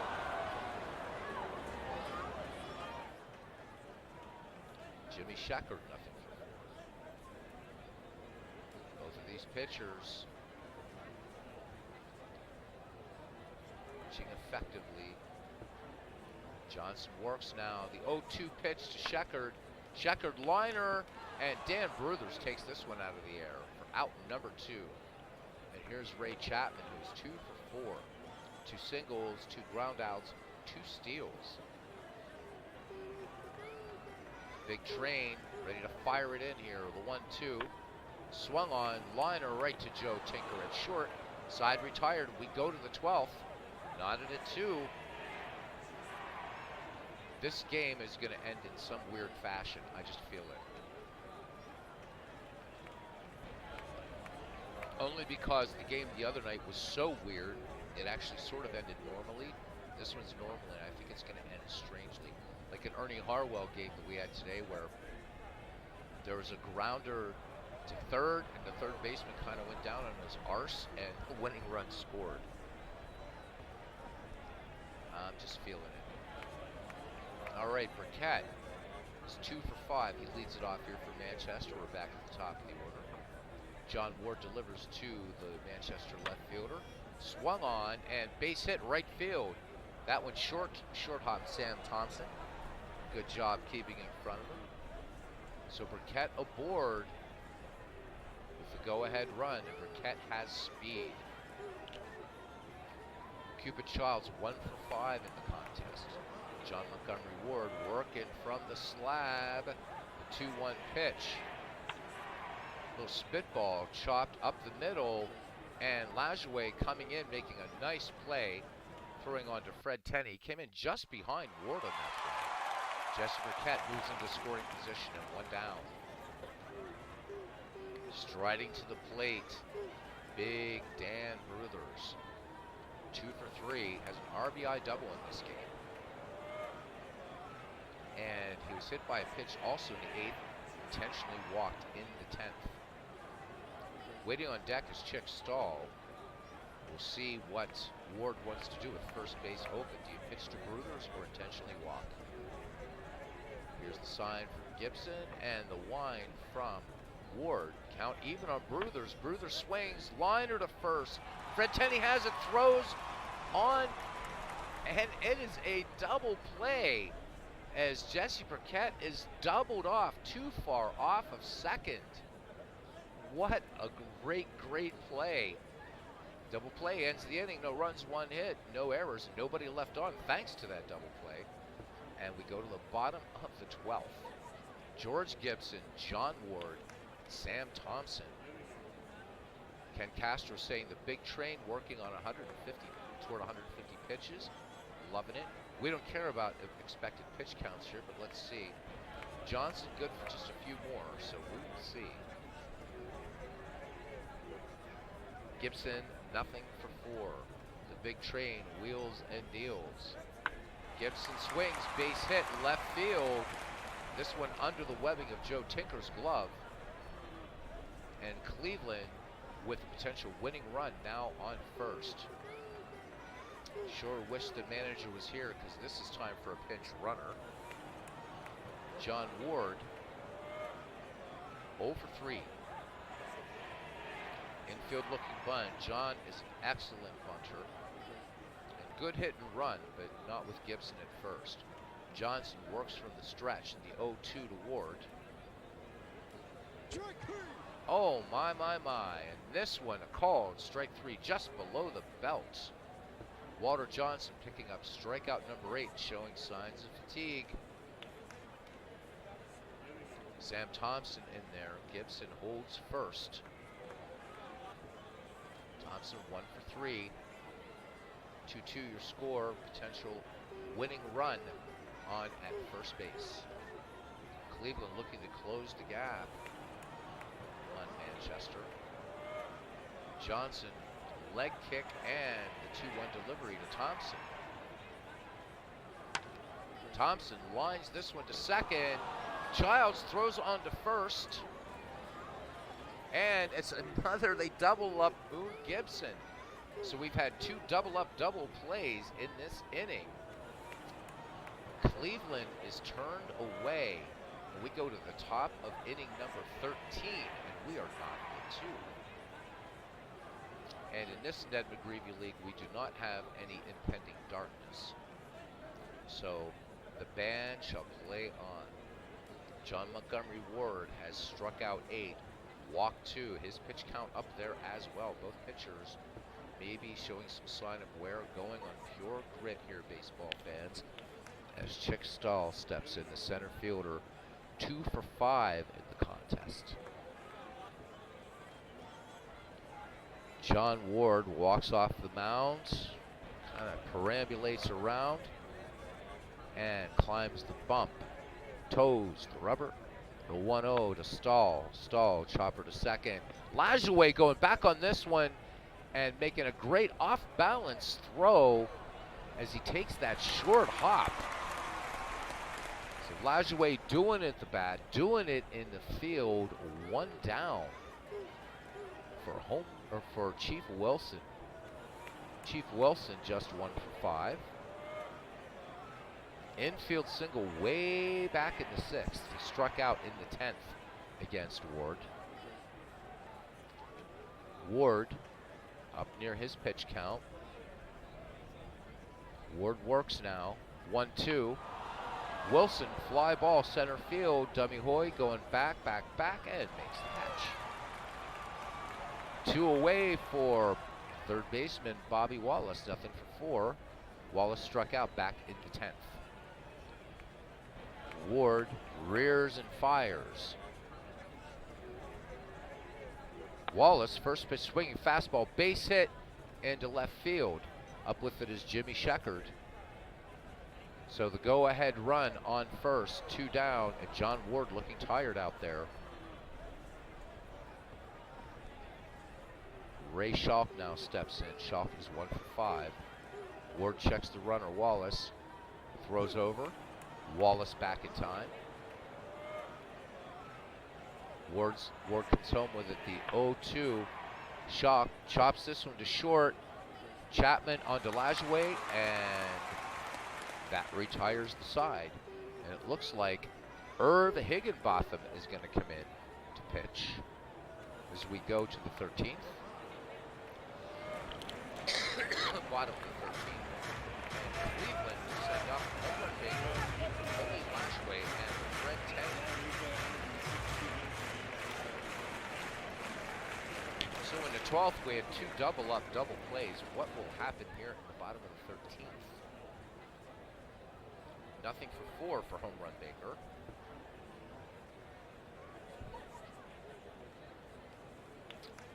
Hardy Richardson goes deep behind second base on a ground ball. Barehanded fires to the plate, nailing George Davis, 3 down. Clinton's got a barn burner going on in his status pro version of the Ned McGreevy Baseball League. Excellent Clinton. Irv Higginbotham on in relief now. Walter Johnson's day is done. Higginbotham into his wind, the 1-2 to Baker. Baker, fly ball, right field, and an easy play from Chief Wilson. 1 up, 1 down. Big groans going up around Lake Park here in Cleveland. And here's Napoleon Lajoie. Lajoie is 1 for 3. RBI single in the 10th to tie this game with 2 outs, making it 2-2. Manchester with 12 hits in the game. Cleveland with 7. Higginbotham's delivery. Count even on Lajoie. And Lajoie takes a call of 3rd strike 3. So Napoleon Lajoie striking out twice in this game. 2 down. And here's first baseman Fred Tenney. Fred Tenney is 2 for 3. 2 singles, 1 in the 6th, 1 in the 8th. Higginbotham's delivery. The 3-1 to Tenney. Tenney lays off and draws the walk. This one low and outside for Dummy Hoy. potential winning run at first. 2 down. Higginbotham checks the runner, Tenney at first. Throws over, Tenney back in, plenty of time. Higginbotham now comes home with DeHoy. The 1-2, chopper short. Tinker up with it, over to Bruthers, side retired. No runs, no hits, no errors. 1 left on. We go to the 14th inning. It's 2-2. Joe Tinker received Herb Higginbotham will come up to hits, and then Jesse Burkett. Ward deals the 2-1 to Joe Tinker. Tinker swings, chopper up the middle, and John Ward fielding it off the bump onto Fred Tenney for the 1-3 putout, 1 away. See if Manchester's going to allow Higginbotham's bats. They will not. Here's Dave Orr. Dave Orr swings, chopper to second. Lajoie coming in on this ball quickly onto Fred Tenney. He's up with that, barehanded, and makes the toss, all in one motion. 2 up, 2 down. Here's Jesse Burkett. Burkett, 3 for 6 today. Ward into his motion. The 1-2, and Jesse Burkett looks at a call. 3rd, strike 3. And Jake Weimer will now go on. Jake Weimer for Manchester. Jimmy Shecker, Ray Chapman, and Gibson. And the band played on. Be back in 1 second, guys. I just want to kill the heater in this room. It's getting a little warm, and give my cats some water. So 30 seconds, I make your motions. Thank you.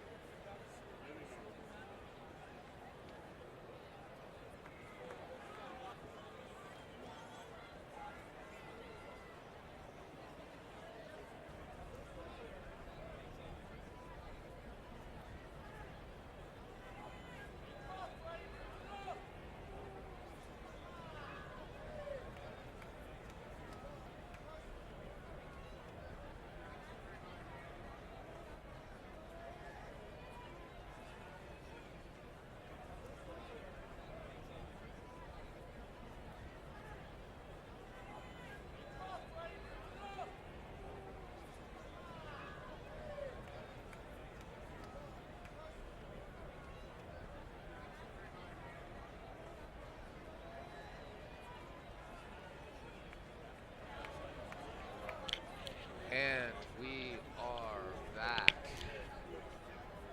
So Jimmy Sheckard, pardon me, to lead it off here for Cleveland in the 14th. Jake Weimer, the 1.98 earned run average, so he's in the top 5 in our league. He's 12 and 11. He's worked 200 innings, walked 62, and struck out 85. Opponents hitting 200 against Weimer. Here's the wind and the delivery from the lefty Jake Weimer. And Sheckard pounces on this 1-1, but this one's just going to be a rainmaker on the infield. Joe Tinker calling for it and makes the catch. 1 down. Clee baseball fan 879 coming in. Wow, 14th inning stretch. Good to see you, Tim. And here is Ray Chapman now.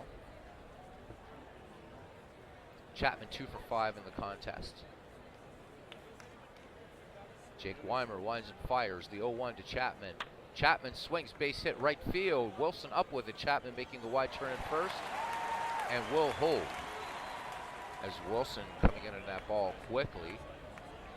George Gibson now is 1 for 5. Chapman at first has 2 stolen bases. Infield guarding the lines. 2-2 your score, bottom of the 14th. Weimer deals to Gibson. The 0-2 pitch. Chapman not going. Base hit, right field. Wilson up with it. Chapman is rounding second. And Chapman will hold second, one down, two on, and the winning run now in scoring position, and that brings up Three Finger Brown. Interesting.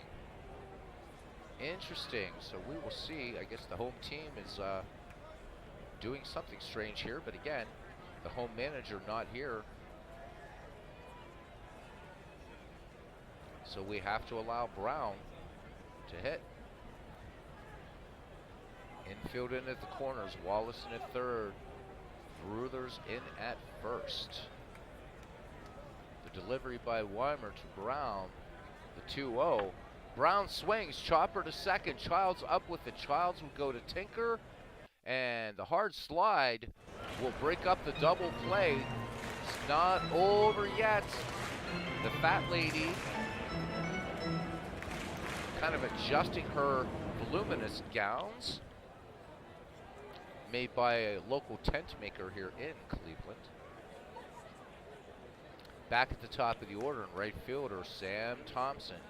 He is 1 for 6. Thompson has 4 game-winning RBI on the season. Just a quick grammatic note about baseball. We always say RBIs, but really it would be, if you want it would be RBI, runs batted in. But if you really wanted to just kind of, you could say RSBI, but I think that would be weird.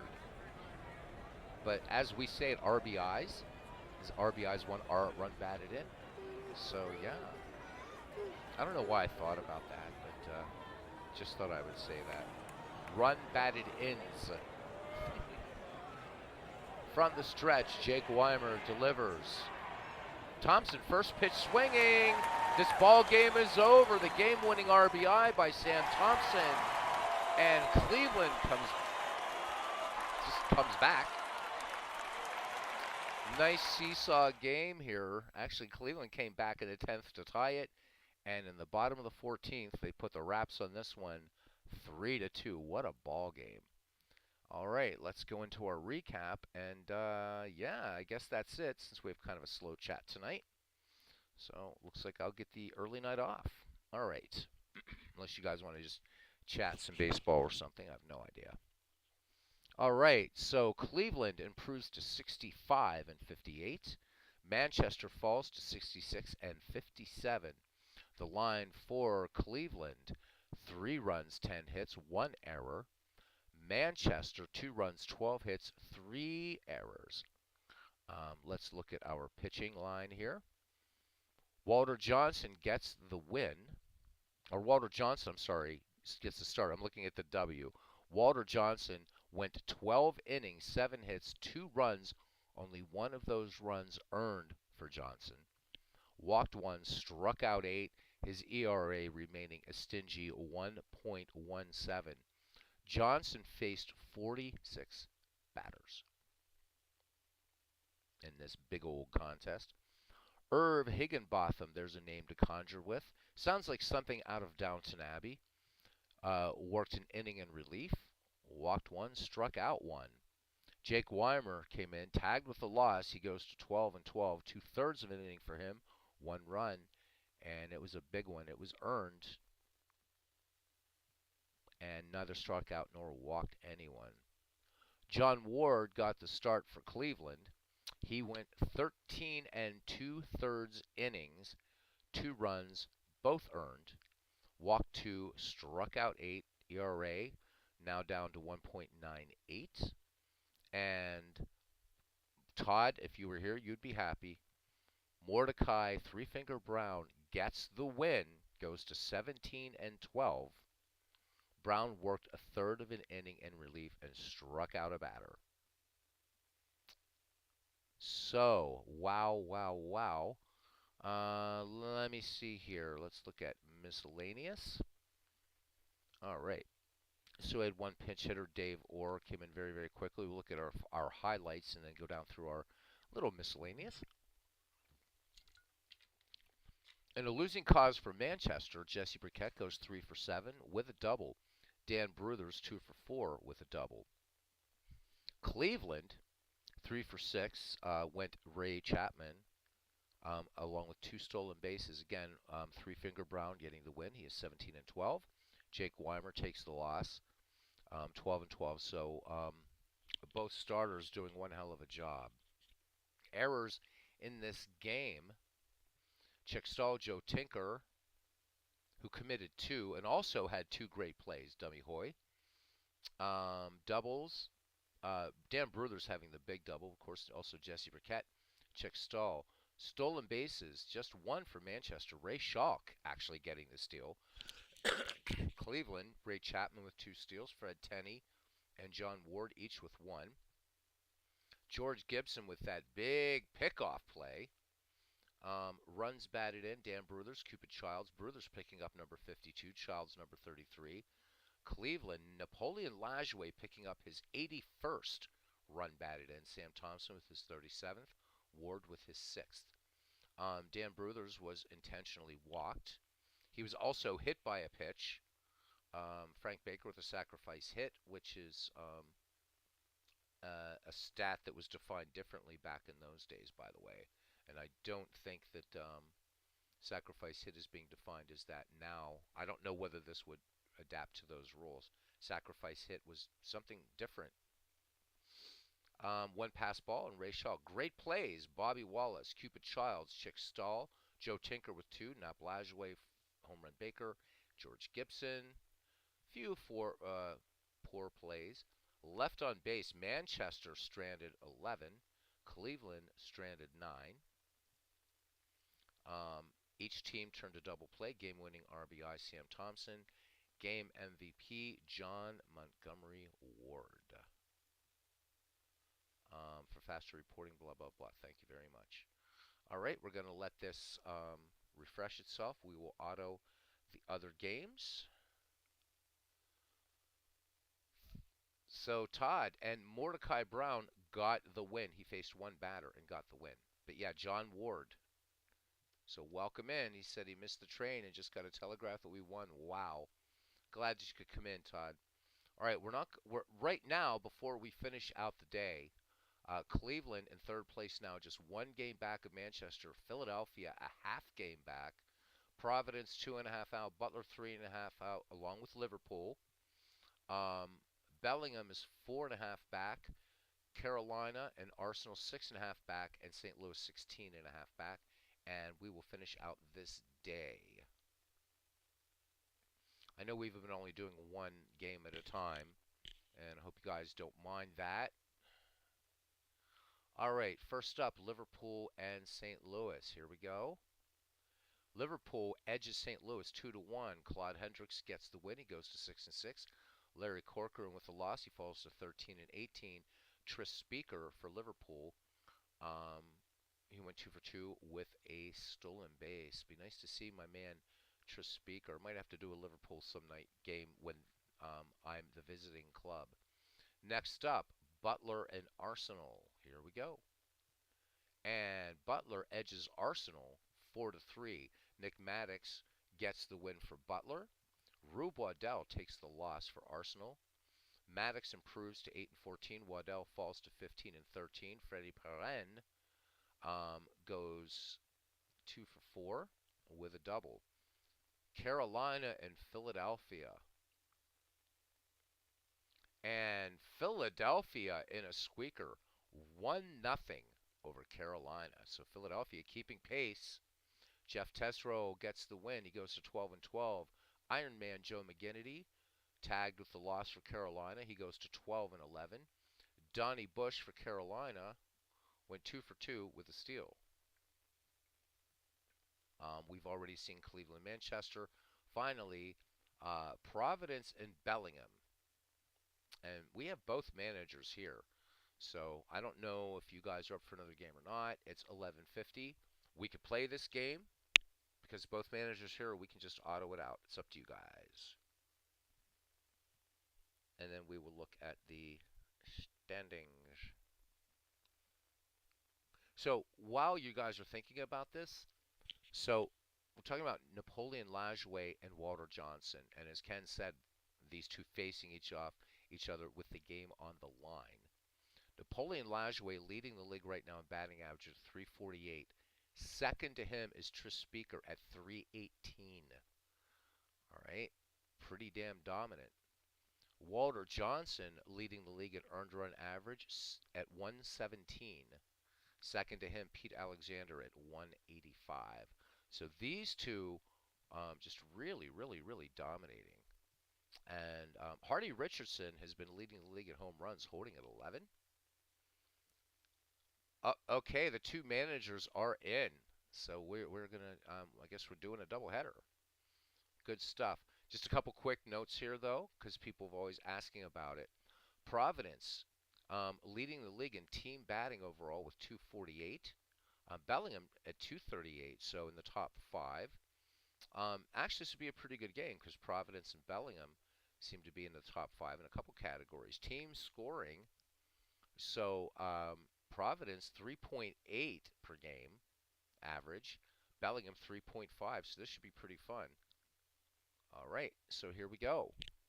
We are going to Six Stadium, where Bellingham at 61-61 will take on the visiting Providence Liberty Tree at 63 and 59.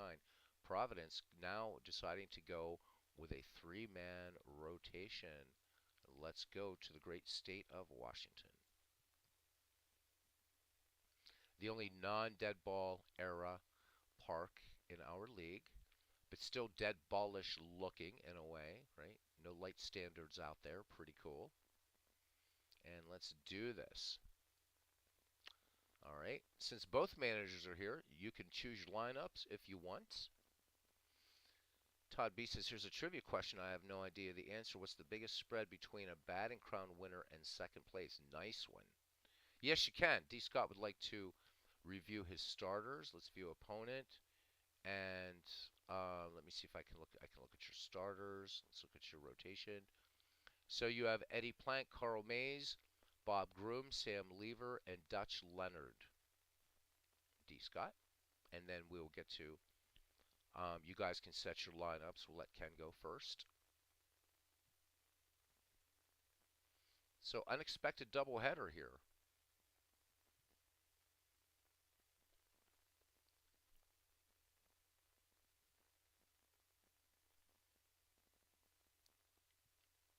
We'll let D. Scott review as I try to find something to drink here. Good God. Ah, well. Oh man, this is looking bad. All right.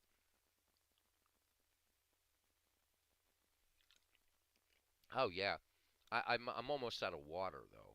So tell you what, while you guys make your considerations, I'm gonna mute the mic. I'm gonna run downstairs quickly and refill my water bottle. Because it'll be my luck this will go 15 innings. Be right back, guys.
All right, we're back. Thank you.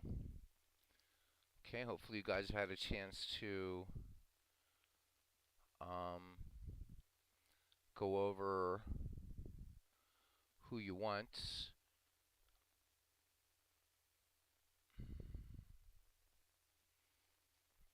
Let's look at where we are here. And I just want to show pictures.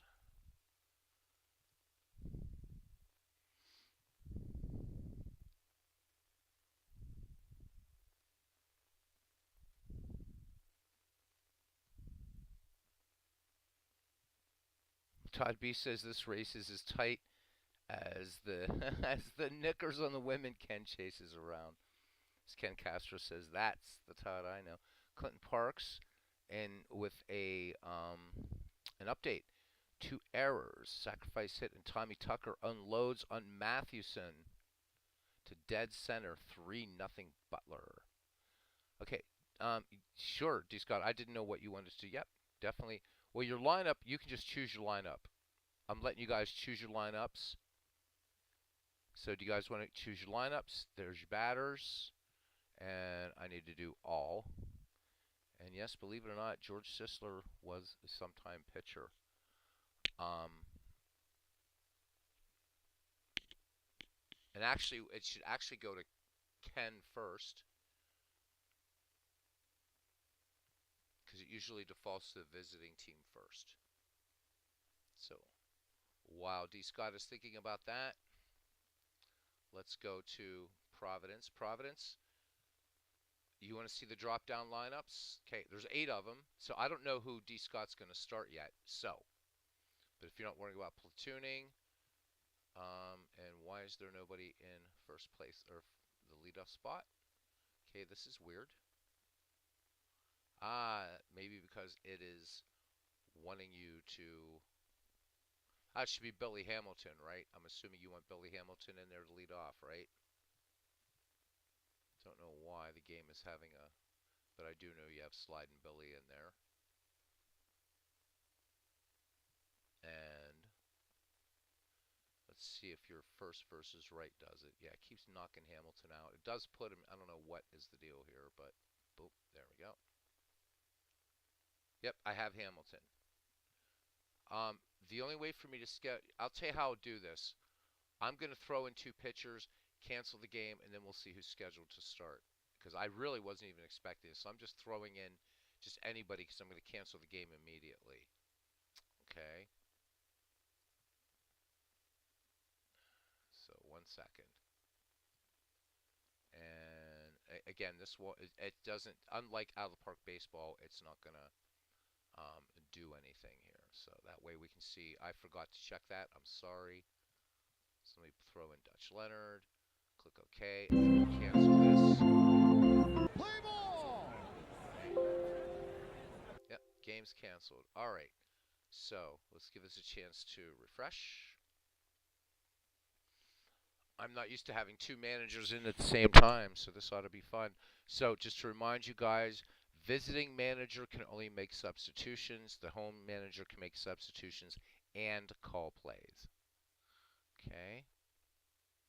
So it's taking this a minute here to do what it needs to do. So let me just grab somebody here. There we go. All right. Click OK. Um, so it's supposed to be Sweeney and Groom, guys. There we go. It's doing its thing now. So, yep, Providence, Sweeney is to start, and for Bellingham, it's Bob Groom. Those are your starters. You guys remember that, please? Okay. World's Worst Gamer, Nap Lajoie by 86 points in 1901, answering what was the biggest, right, between the batting champ and then the runner-up. So very nice. Okay. All right. So here we go again.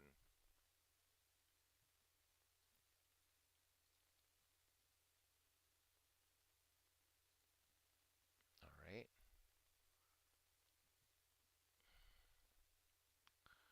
So Providence is going to face a lefty, and we got to put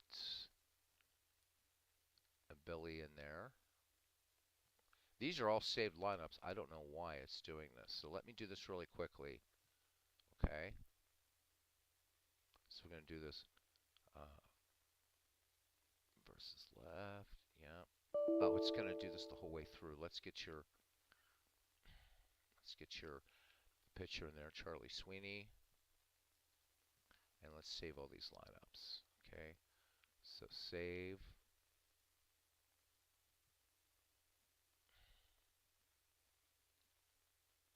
Okay, load lineup versus left. Save lineup. Okay, this game is being really, really strange.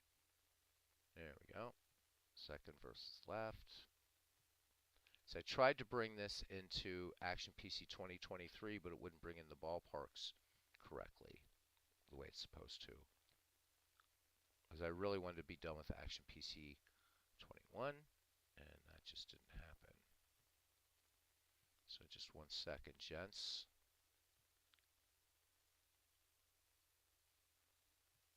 Almost ready to go here.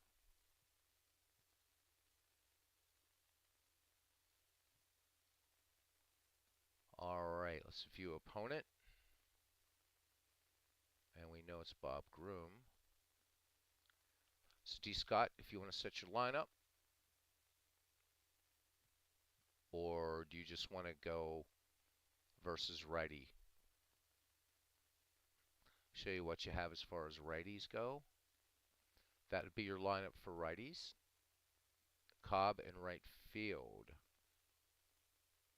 All right, and that means you're taking out Stengel. That makes sense, of course.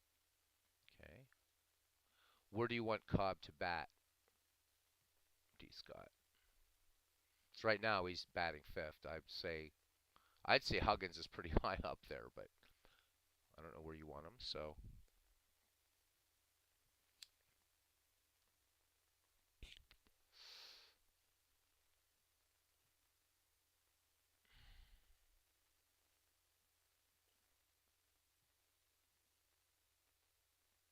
yep, Cobb I think is getting a bit more playing time now.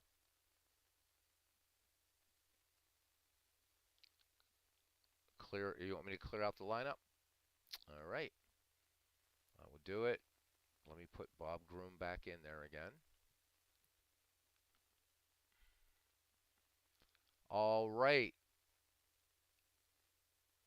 Mr. D. Scott Howard.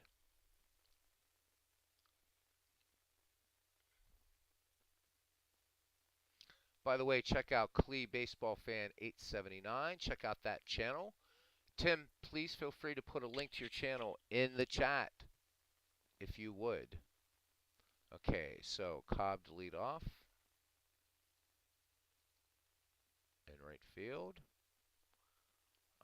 Huggins batting second.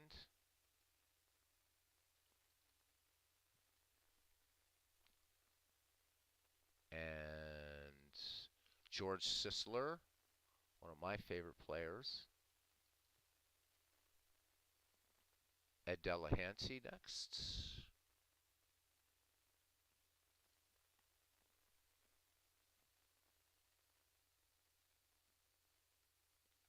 Roush in center. Todd B. Okay.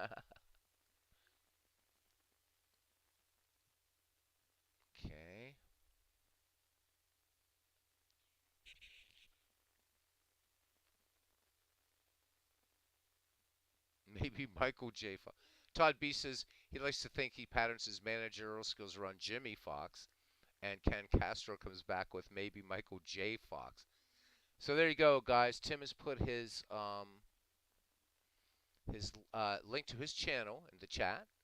He says he's uploading current video 300, which is the next start in the Mike McCormick starts replay. Awesome, Tim. Thank you very much. Okay, Jocko Milligan into catch. Jocko Milligan, where are you? There you are, Jocko. You crazy Irishman. Bill White at short. And the number 8 hitter is... Dun, dun, dun, dun. Who's it going to be?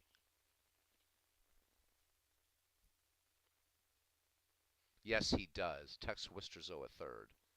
Good old Tex. We love him. All right, lineups are set. We're ready to rock. Let's go to Six Stadium for this ball game. Wait, what do we? DH? We don't have a DH in this league. Young Mr. D. Scott Howard. We do not have a DH in this in this league. Do you?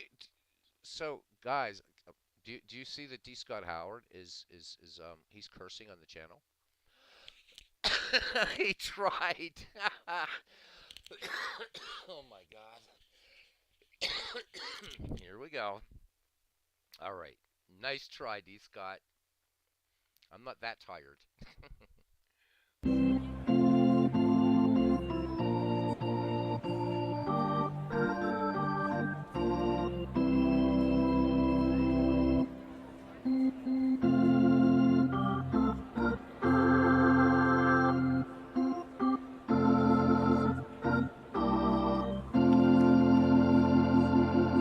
As D. Scott Howard already trying to. Although, actually, what D. Scott Howard is really doing is displaying his baseball acumen because the idea of a designated hitter was first postulated, I believe, in 1902 or 1903, but it was turned down. And actually, my understanding, if I remember correctly, it was an idea floated in the National League of all places. Anyhow, welcome to Sixth Stadium for today's game between Providence and Bellingham. Charlie Sweeney gets takes the mound for Providence. This is his first start. Interesting. Sweeney hasn't pitched in a long, long time, man. So spot starter today for Providence. He'll be making his first starts. Was opposed by Bob Groom. Bob Groom has made 14 starts in years 9 and 10 with an ERA of 4.15. This is his fourth go-around against Providence. He's 2-2 with an earned run average of 6.49 against them. It is 79 degrees, as you would expect. Wind speed 8 miles per hour. In from center field. Light rain falling here at Sixth Stadium. Play ball! Right. We are underway. Set. Providence computer. Ready to rock. Leading off for our Providence Liberty Tree. Sliding Billy Hamilton hitting .318 with 6 runs batted in. Bob Groom appears in, has the sign from catcher Jocko Milligan. We're ready to get underway. Here's the 0-2 delivery to Sliding Billy Hamilton. Infield looking bunt already. Wisterzo in a third. Sisler at first and called strike 3.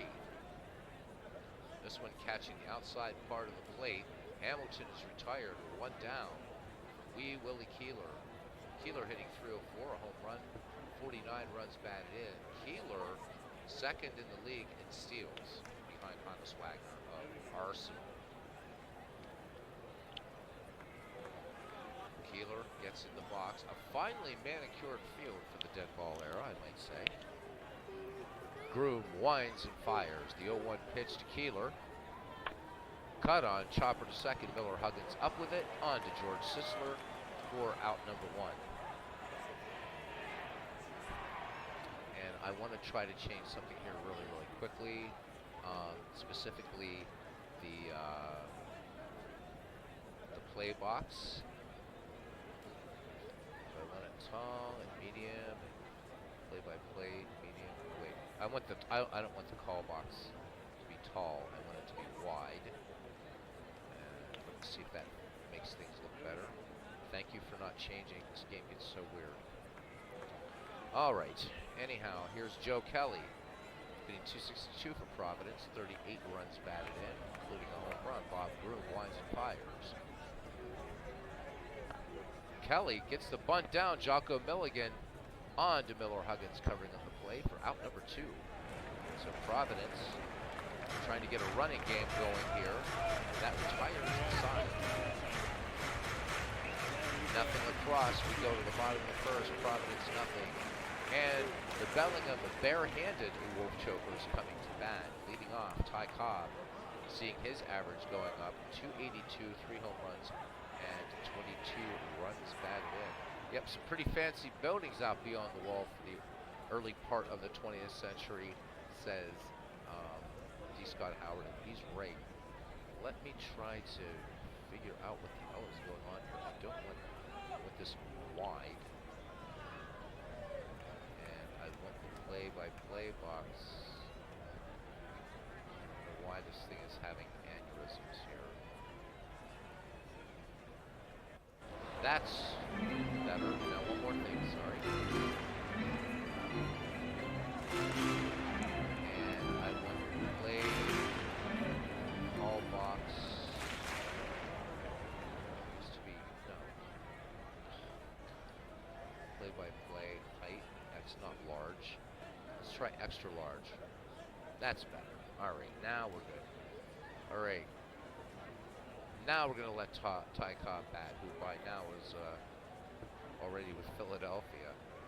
Charlie Sweeney delivers to the Georgia Peach. The 1-0 delivery to Cobb. Cobb swings, chopper to short. And Elberfeld up with it and over to Prince Howell Chase to retire Cobb for out number 1. I got a feeling this is going to be a close one. Miller Huggins steps in. Huggins, of course, best known as manager of those great Yankee teams of the 1920s, but Huggins a very capable second baseman, defensively at least. Huggins hitting .238, 22 runs batted in. Infield looking good from him. Chase and McGraw in at first and third, respectively. Sweeney into his motion, the 3-1 to Huggins. Huggins, this one missing low and outside, and Huggins draws the walk. So Sweeney issuing a free pass. Miller Huggins has 30 steals in the season. For the great George Sisler. Sisler hitting a rather disappointing .255 with 33 runs batted in. Sisler acquired from St. Louis along with Miller Huggins. Same city, different teams. Sweeney delivers now to Sisler. 3-1 to Sisler. Sisler lays off, and Sweeney having some control problems now, having walked 2 batters. Huggins at second, Sisler at first, 1 out for Ed Delahanty. Cobb wearing his sharp implements indeed. Used to say I came in with my steel showing. Delahanty hitting .264, 6 home runs, 61 runs batted in. Todd B saying bullpen game. Sweeney winds up. Count even on Delahanty. Delahanty swings, base hit into left field. Huggins will round third as Hamilton up with the ball. And Huggins will score. The throw into third. Sisler is out. So timely tag by John McGraw, but a run in. Bellingham takes an early 1-0 lead here in the bottom of the first. 2 down, and Delahanty on first, and there goes the big hand by cousin Ken Castro. What do I think that Charlie Sweeney's day has done? Yep.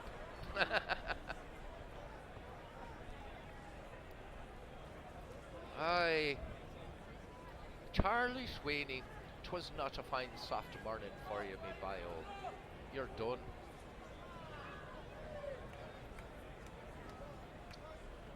Let's make this change for you, Ken.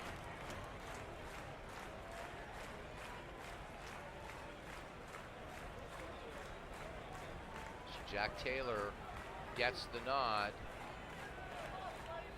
He'll get some innings.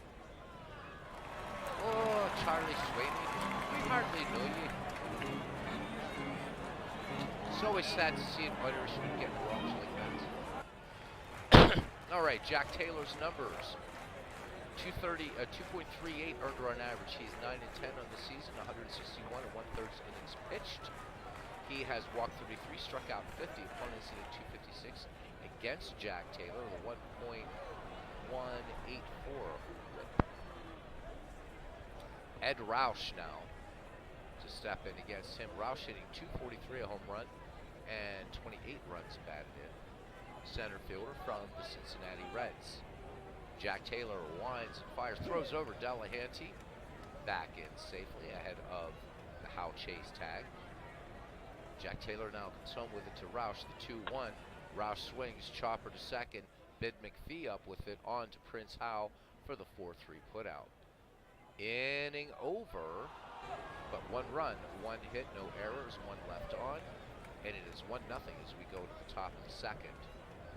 Providence will send John McGraw, Hal Chase, and Bid McPhee to face Bob Groom. Bob Groom has a strikeout thus far in this game. McGraw bats lefty. Infield looks like it's playing normally. Groom into his wind. Nope, corner's coming in. The 2-0 to McGraw. McGraw, bounding ground ball to Bill White at short. He throws on to George Sisler. Score that one 6-3 as Little Napoleon is retired. A 1 down. Light rain falling here in Washington. As Prince Howell Chase steps in, hitting 276. 6 home runs, 45 runs batted in, and about $5,000 due to Arnold Rothstein. Chase bats from the right. Groom delivers the 1-1 pitch. Chase cuts on this one. Nice play by Bill White at short, ranging to his left. Throws on to George Sisler, and Hal Chase will go and sit down and adjust the cap, hoping that Arnold Rothstein is not in the stands. 2 down for Bid McPhee. Second baseman hitting 227, 2 runs batted in for McPhee. Milligan sets the target for Groom. Groom winds and fires the 3-1 of McPhee. McPhee, and like a good Irishman, he lays off that pitch. So Bob Groom issuing his first free pass. So pair that up with the 1 strikeout. McPhee on the season, only 3 steals. And here's Buck Ewing, despite the 249 average, always a dangerous hitter. 60 runs batted in on the season, 8 home runs for the catcher. As Todd B says, he pitched like Todd Sweeney. D. Scott Howard, a native of Washington State, says, light rain, we call that Puget Sound sunshine. Very nice. Oh, and we got to get back up to Clint Parson really quick. Mike Tiernan returns the favor with 2-run job, 2-run homer against the Quakers, with 2 more runners on. Oh, but Chief Myers hits it into the rally-killing double play. Ah, I see. All right, so Tiernan brings in 2. So Clinton's got a tight one going on over there. Good stuff.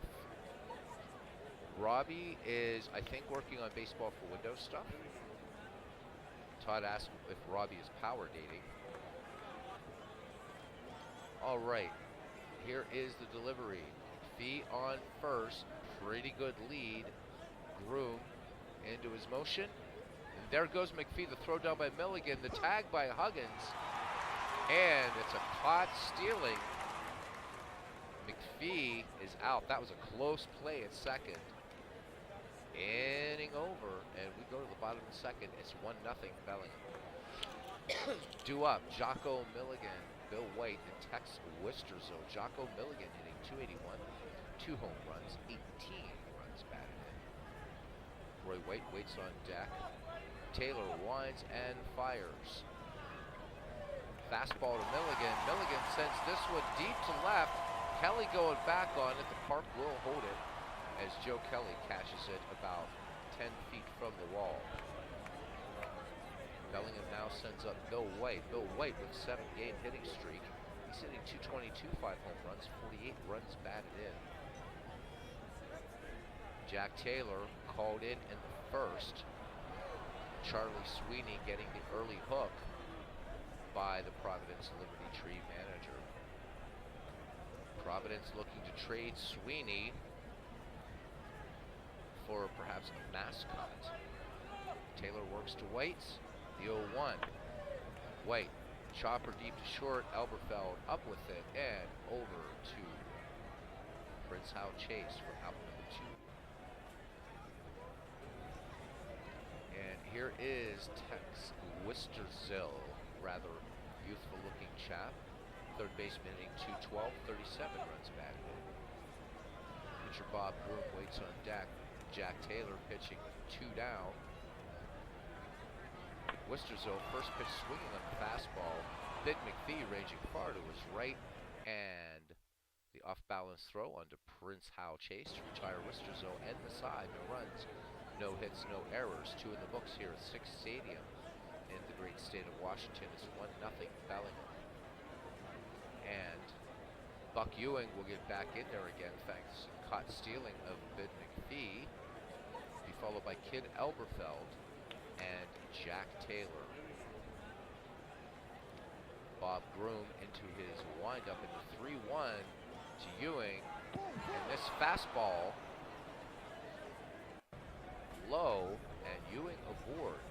Buck Ewing with 29 steals on the season, so tying run aboard at first for Providence Liberty Tree. The shortstop Kid Elberfeld steps into the box.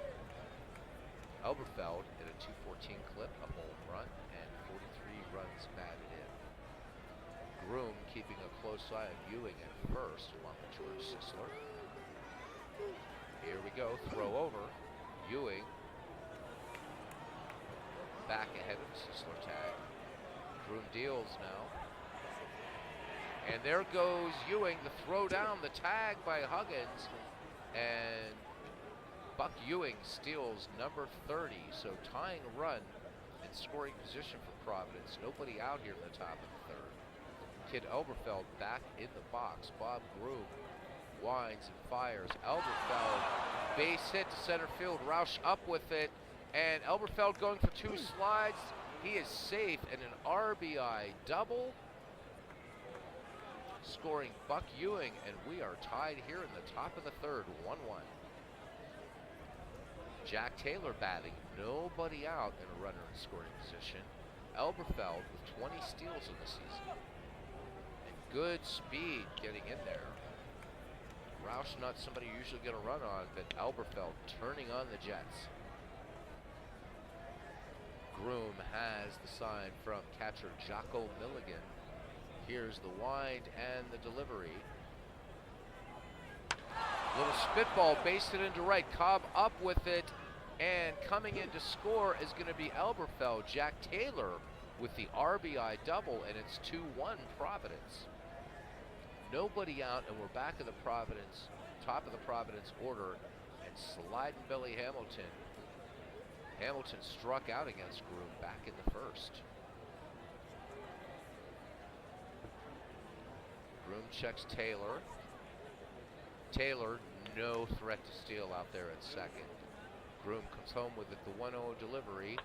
Fastball swung on, chopped up the middle. Huggins coming in far on that ball, but making the nice scoop barehanded and onto George Sisler to retire Hamilton. Jack Taylor will make third. 1 down. Potential run number 3 for Providence, just 90 feet away as Wee Willie Keeler steps in. The right fielder grounded to second back in the first. Keeler with a 3.04 average in our second go-around of this league. Bob Groom working from the stretch, the 2-0. And this one gets away from Milligan. It's a pass ball. Jack Taylor will come in to score as Keeler waves him in. It is 3-1.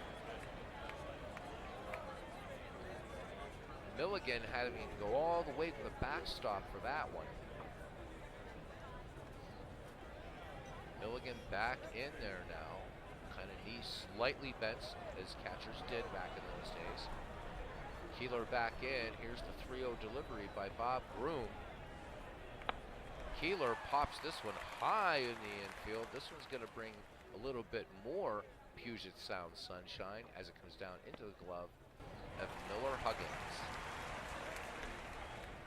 So 2 down for Joe Kelly. 3 in here for Providence in the third. Kelly is nothing for 1. Bunted out to Milligan his last time up. Groom, the leg kick, and the 0-1 delivery. A little curveball, and Kelly bunts this one foul. Kelly back in the box. Groom's delivery. Kelly swings, fly ball, left field. This one has distance. Delahanty giving chase at the wall. Against the wall, making the catch. But 3 runs, 2 hits, no errors. And we go to the bottom of the third. It's Providence 3, Bellingham 1. Bellingham junior hockey team once traded a player for a bus when theirs broke down on a Central Canada road trip. Wow. That's like Ernie Harwell getting traded. Was it the Atlanta Crackers traded Ernie Harwell for a catcher? All right, Bob Groom to lead it off here for Bellingham. That's pretty harsh, though, to be traded for a bus. That's pretty cold, man. They don't mess around in hockey, do they? Huh? All right. Bob Groom hitting just .068 in the league. He has scored 3 times, though. Jack Taylor on in relief, winds and fires the 0-1 fastball to Groom. Chopper up the first base line. Chase waving off Taylor, and we'll take this one 3 unassisted. 1 down, and we go back to the top of the order now. And Ty Cobb. Cobb grounded short his last time. Providence looking bunt from the Georgia Peach. Tyrus Raymond waits for the pitch from Jack Taylor. Full count on Cobb. Spitball missing, and Cobb draws the walk. So Jack Taylor issuing a free pass. And that brings in Miller Huggins. So Ty Cobb, 29 steals in the season. Almost guaranteed to go. Steve Tate coming in late, saying hello, Deadball fans. Welcome in, Steve. Good to see you. Remind everybody to please check out Steve's video, which I got to see after the fact, on what he's doing with Negro League Baseball, and it's absolutely phenomenal. And to answer your question, Steve, if 8 teams would work, that would be great. I think 8 teams would be just about right. And hopefully it makes your job a little easier. All right. Cobb, aggressive lead off of first. Taylor checks the runner. Cobb goes, and a hit and run on. And Huggins grounds to McPhee, who goes to Chase for the out, and Cobb will advance to second.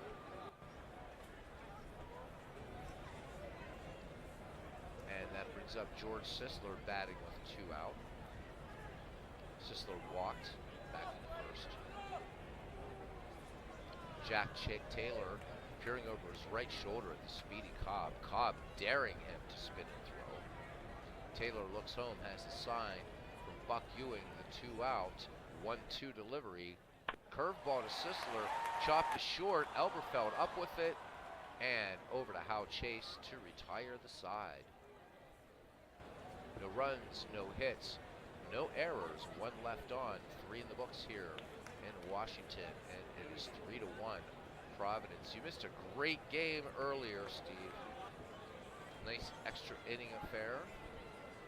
Cleveland winning it in the 14th.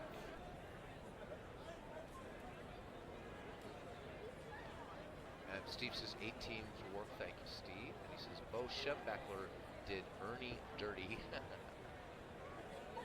John McGraw to lead it off here for Providence. Number 4, 5, and 6 hitters due up for Liberty Tree. McGraw, Chase, and McPhee. McGraw grounded to short back in the second. Milligan sets the target for Bob Groom. Bob Groom winds and fires. First pitch swinging on the curveball. Groom making a nice play off the bump on to George Sisler for out number 1. Prince Hal Chase now stands in on the right-hand side. Chase grounded to Bill White back in the first. Back in the second, I'm sorry. Milligan sets up. Groom delivers. And Chase lines this one to third, and Wisterzo making the play. 2 up, 2 down. And here's Bid McPhee. Bid McPhee in the game walked and then was caught stealing to end the inning. This was back in the second. Groom comes home with it. The 1-2. McPhee cuts on this one. Routine fly ball to right. Cobb backpedals and juggles the ball. Not so routine. The throw from Cobb, and White's tag not in time. Score that one E9. Ty Cobb making the error, and Providence with his potential second run in scoring position now in mid McPhee. That was an easy fly ball. Cobb might have lost it in the blinding Puget Sound sunshine / rain here in Washington. As Buck Ewing walked in the third. Groom checks McPhee at second. Comes home with it now. Ewing, first pitch swinging, chopper up the middle, base hit, splitting Huggins and White. McPhee will round third and come home. So McPhee scoring fourth run for Liberty Tree. I'm sorry, I miscalled that, guys.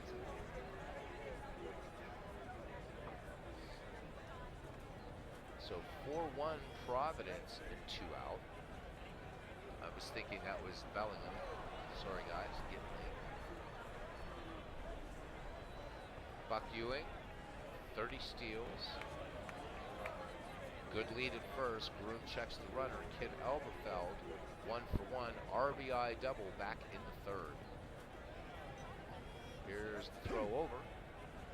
And Ewing back. A close call. Groom with a good move to first. Comes home with it now. The 3-0. Elberfeld lays off this one outside and low. Curveball missing. 2 aboard for Providence, and that brings up Jack Taylor, who is 1-for-1 RBI double in the third. So no easy out for Jack Taylor. Groom winds and fires. Jack Taylor, throw down, and Elberfeld just gets back. So quick throw by Jocko Milligan, trying to catch Elberfeld in motion.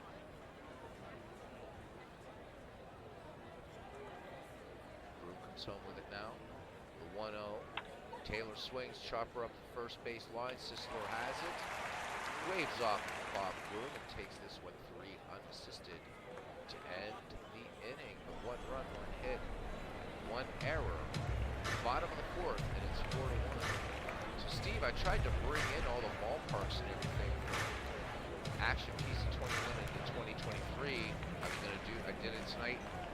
Didn't save the park assignment, so I decided rather to mess with it. Action PC 2021 will stay until the end of this league. So I don't know what happened, but it wouldn't let me switch to my C drive. I'm going to have to maybe ask Dave why that I couldn't bring in the parks or anything like that. It would not let me do it. So weird. So 2021, you get to live about 27 more games. All right, Ed Delahanty to lead it off here for Bellingham. Heart of the order for Bellingham coming up. Be followed by Ed Roush, Jocko Milligan. 1-for-1 for Ed Delahanty. RBI single, scoring Huggins back in the first. 4-1 your score. Jack Taylor has walked a batter. Taylor with the 0-2. Fastball. Delahanty sends this to left field. Slaps it in there for a base hit. So runner aboard, Ed Delahanty, 26 steals in the season. And that'll bring up center fielder Ed Roush. He grounded to second, back in first. Delahanty, good lead off first. Taylor with a check of the runner. Ewing sets the target. Taylor comes home with it. There goes Delahanty. And Ewing's throw gets past Elberfeld. Delahanty gets the steal, will advance to third on the error, throwing error by Buck Ewing. The potential second run just 90 feet away for Bellingham, and nobody out.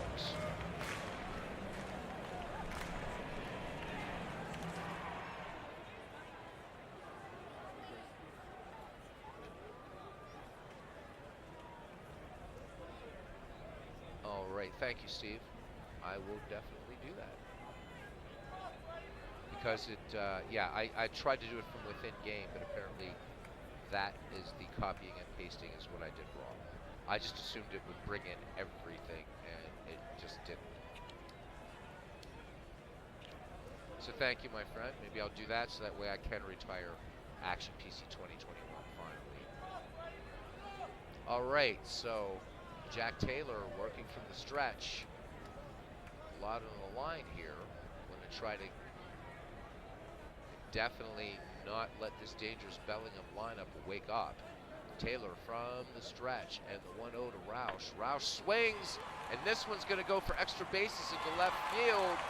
Coming in to score is Delahanty, and it is 4-2. Ed Roush with double number 8 of the season, and Bellingham cuts the Providence lead in half. It's 4-2 here in the bottom of the fourth. As Jocko Milligan steps in, fly deep down the left field line, back in the second. Jack Taylor pitching with nobody out. Here's the delivery, the 1-1.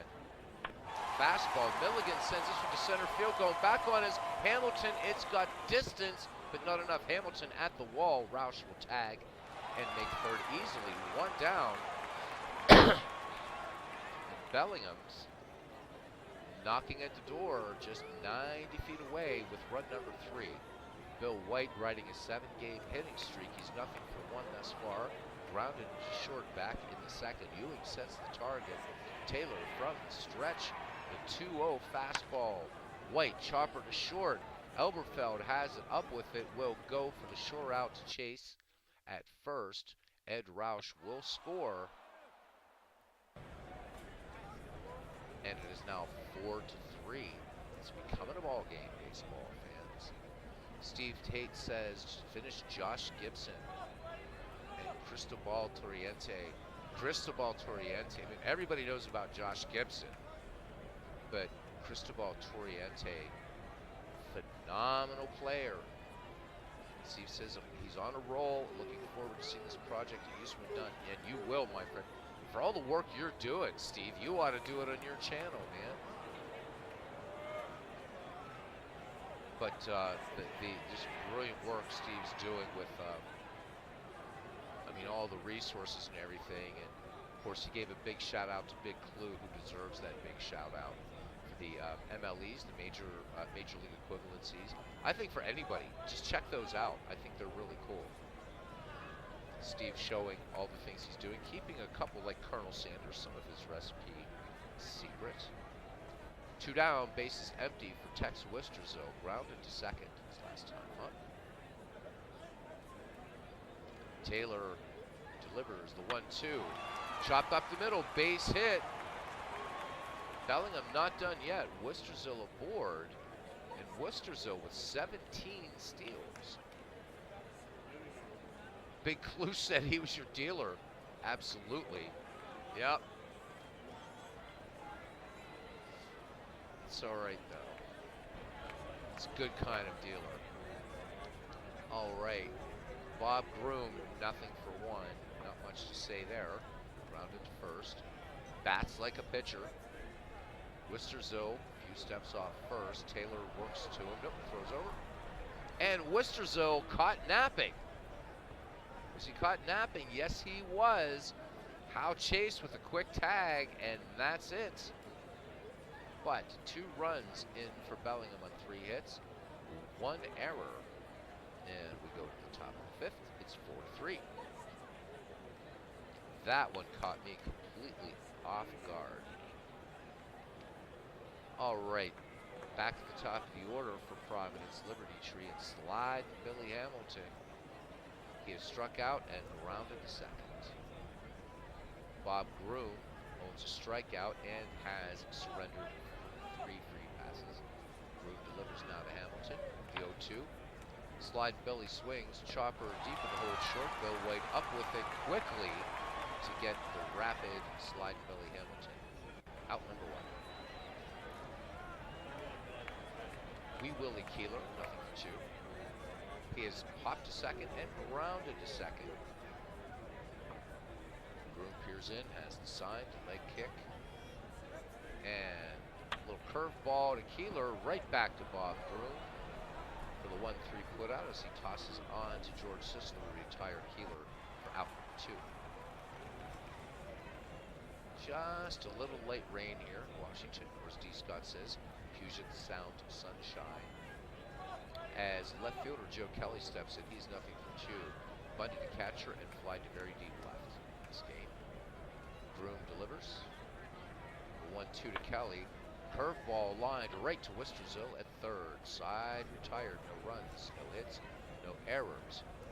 Bottom of the fifth. It is 4-3 in favor of Providence. D. Scott asking Steve if he's done Leon Carter, Charlie Snow, or Esquire Joe Calloway. How about Bingo Long? The move to 2023 would make the pitching league decisions fun with the announcers short. Yeah, I'll work on that tomorrow before our little daytime baseball with Mr. Harlow. Make sure it works. And if not, the league's still preserved here too, so not a problem. All right, Bob Groom in there to lead off because Tex Wisterzo was picked off first by Taylor and Chase.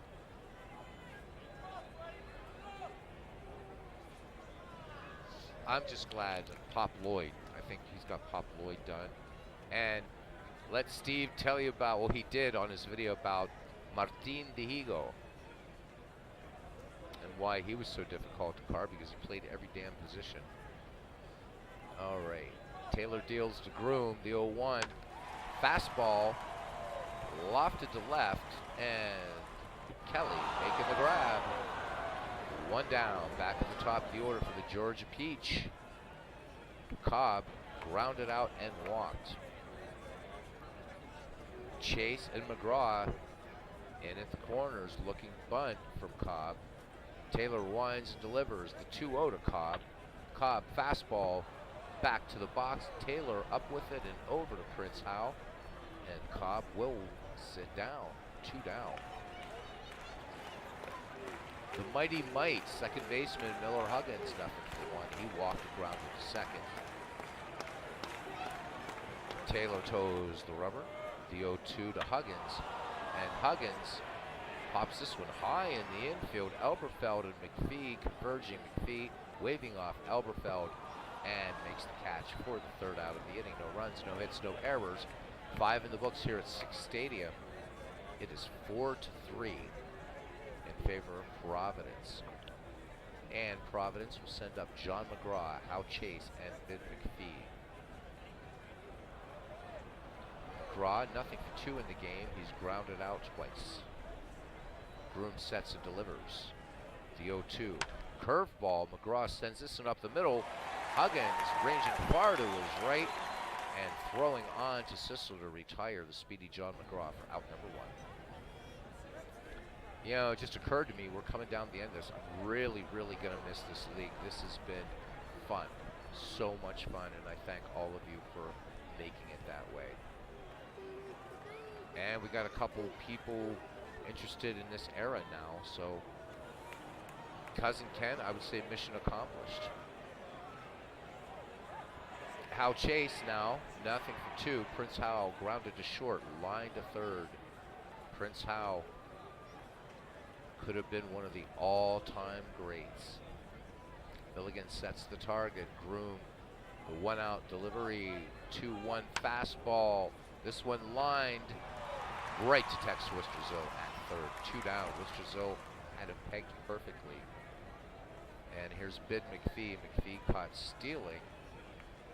He walked back in the second when he was caught stealing, and then fly to deep right in the fourth, was safe on an error. Groom comes home with it now. The 0-1. Fastball spanked into right for a base hit. Cobb up with the ball, getting it into Miller Huggins.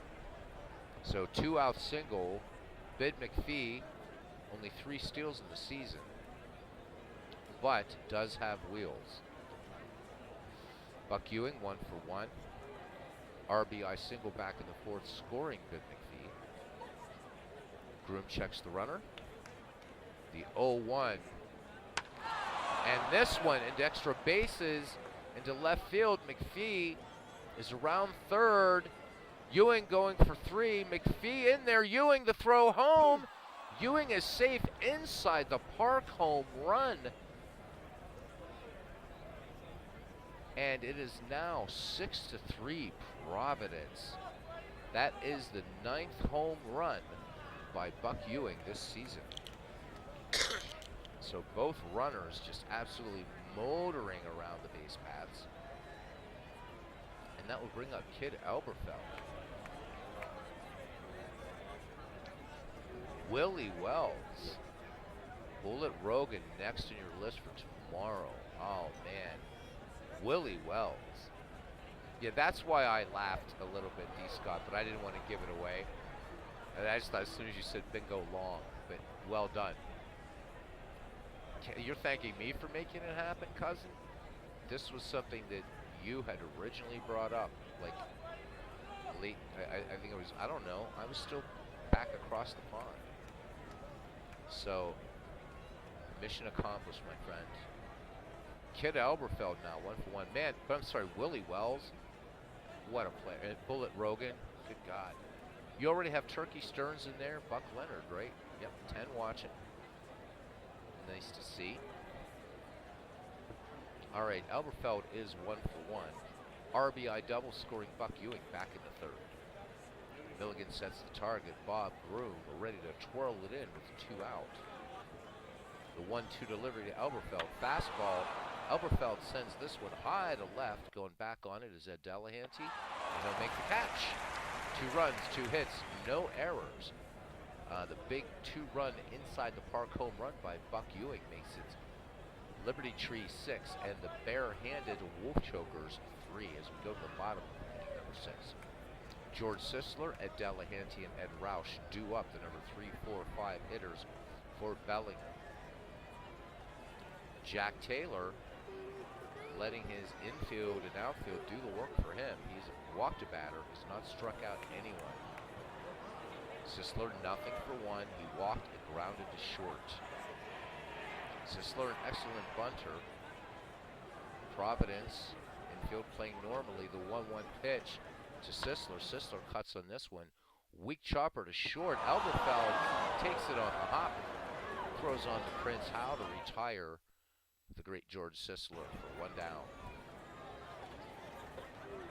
And here is Ed Delahanty, good Irishman. Perfect 2 for 2 today. RBI single in the first and a single in the fourth. Ed Roush waits on deck. Jack Taylor fires it home. 0-2 pitch. Change up, fooling Ed Delahanty. Big cut and a miss. So 2 down as Jack Taylor pulls the string, and here's Ed Roush now 1 for 2. RBI double in the fourth, scoring Ed Delahanty 2 away. Taylor works now to Roush, the 1-2 delivery. Fastball, this one hard grounder into left, and going for 2 is Ed Roush. Slides, and he is safe. Under the tag. So runner in scoring position for Bellingham as Jocko Milligan steps up. The catcher nothing for 2 today. He's flied out twice. Taylor comes home with it. Milligan, 0-1, base hit into right, sending that curveball. Keeler up with it. He will not throw home, and Ed Roush will score run number 4. And this says, allow Charlie Buffington to pitch. The AI is asking. Cliff Parks, good night, my friend. This is night, guys. Games are in Status Pro page and Facebook, Status Pro Baseball and Delphi forums. Ken's and mine messengers, which I know I'm behind. I gotta look. Universal will never get another game as they have ignorance within their ranks. Allow Charlie Buffington. All right. Ken saying he visited the resting place of Charlie Buffington today. Jack Taylor's day is done. Charlie Buffington comes in. Let's look at Charlie's numbers. A 3.12 earned run average for Buffington. A win-loss record of 8-8. 2 saves, 147 innings worked. He has walked 42 and struck out 125. Buffington now finished with his warm-up pitches. Milligan at first. No speed, 2 down. Ewing sets the target for Buffington. Buffington delivers, count even on White. Curveball, bounding ball down the third base line. McGraw with a long throw across the diamond to outchase to retire White and the inning. 1 run, 2 hits, no errors, a runner left on. We go to the 7th. It's 6-4. Providence. Charlie Buffington to lead it off here, assuming Providence is going to allow Buffington to get some innings in with a 2-run lead. And then back at the top of the order, sliding Billy Hamilton and Wee Willie Keeler, Bob Groom with a strikeout and 3 walks. And here we go as Buffington settles in on the right side. Groom winds and fires the 3-0. Charlie Buffington lays off that fastball. This one just missing a little bit away. So Buffington aboard, not known as a base stealer, and we're back at the top of the order in Billy Hamilton. He has struck out and grounded out twice. Buffington about 3 steps off first. Groom checks the runner. The wind and the 1-2 pitch to Hamilton. Hamilton swings. Routine fly ball down the left field line. And Delahanty making the catch. Buffington retreats to first, 1 away. Wee Willie Keeler, nothing for 3 today at the dish. He's grounded out twice and popped out. He's definitely not hitting them where they ain't. Groom sets and delivers the 1-2.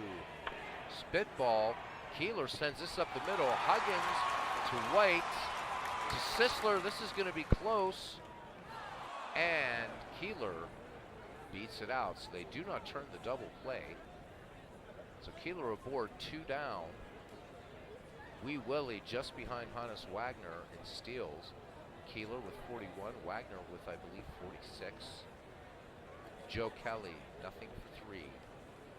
He bunted out, flied out, and lined out.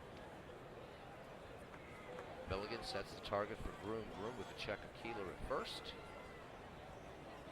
There goes Keeler, the throw down by Milligan, the tag by Huggins. Not in time. Wee Willie Keeler steals number 42.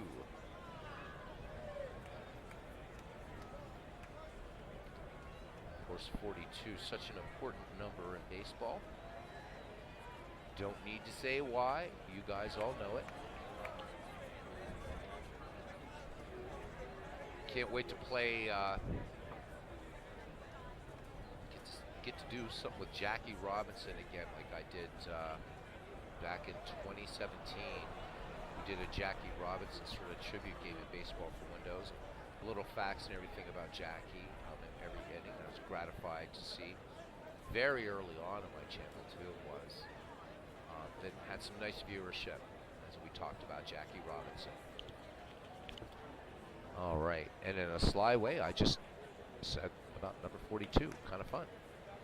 All right, Keeler, aggressive lead off of second. Bob Groom to face Joe Kelly. Here's a delivery by Groom.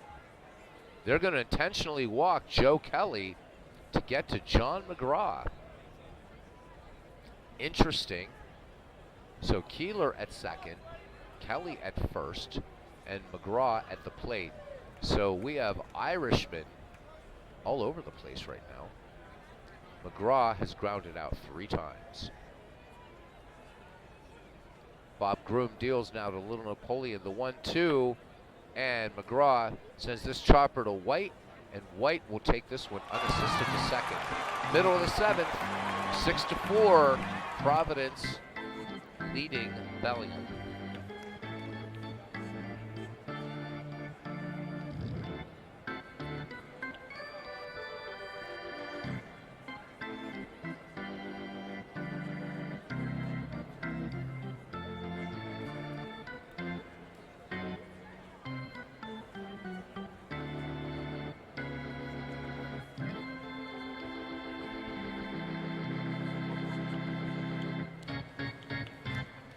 I have to remember too, the next time I see Midlife Crisis, talk a little bit why I have such an interest in dead ball baseball. He did ask me that earlier, and then we ended up with a 14-inning game. So something to talk about for another night, or maybe save it for our Why Do You Love Baseball chat, and talk a little bit about dead ball. I love all of baseball, but I think we all have our favorite eras. And this and dead ball era is mine for a few reasons I'll talk about. Wisterzell now to lead it off here for Bellingham in the bottom of the 7th. Wisterzell singled back in the 4th. Bob Groom waits on deck. Buffington on in relief. 3rd pitcher for Providence today. Charlie Sweeney did not last the 1st. Jack Taylor worked a while in relief, and now Charlie Buffington. Steve Tate. I don't see Robbie here commenting. Did he find a way proper? I think Robbie is doing some. I think he's lost in the Baseball for Windows rabbit hole. He was able to locate a version of Baseball for Windows that he could use for creating seasons. And also, because I had advised when he joined Digital Skybox that they have an ISO image of the Fan Park Encyclopedia, so I'm guessing that's what Robbie's doing. So it was way, way back. And Robbie was talking, and I hope he didn't take it wrong. He was talking a lot about Baseball for Windows, and I just mentioned I wanted to kind of stay on this.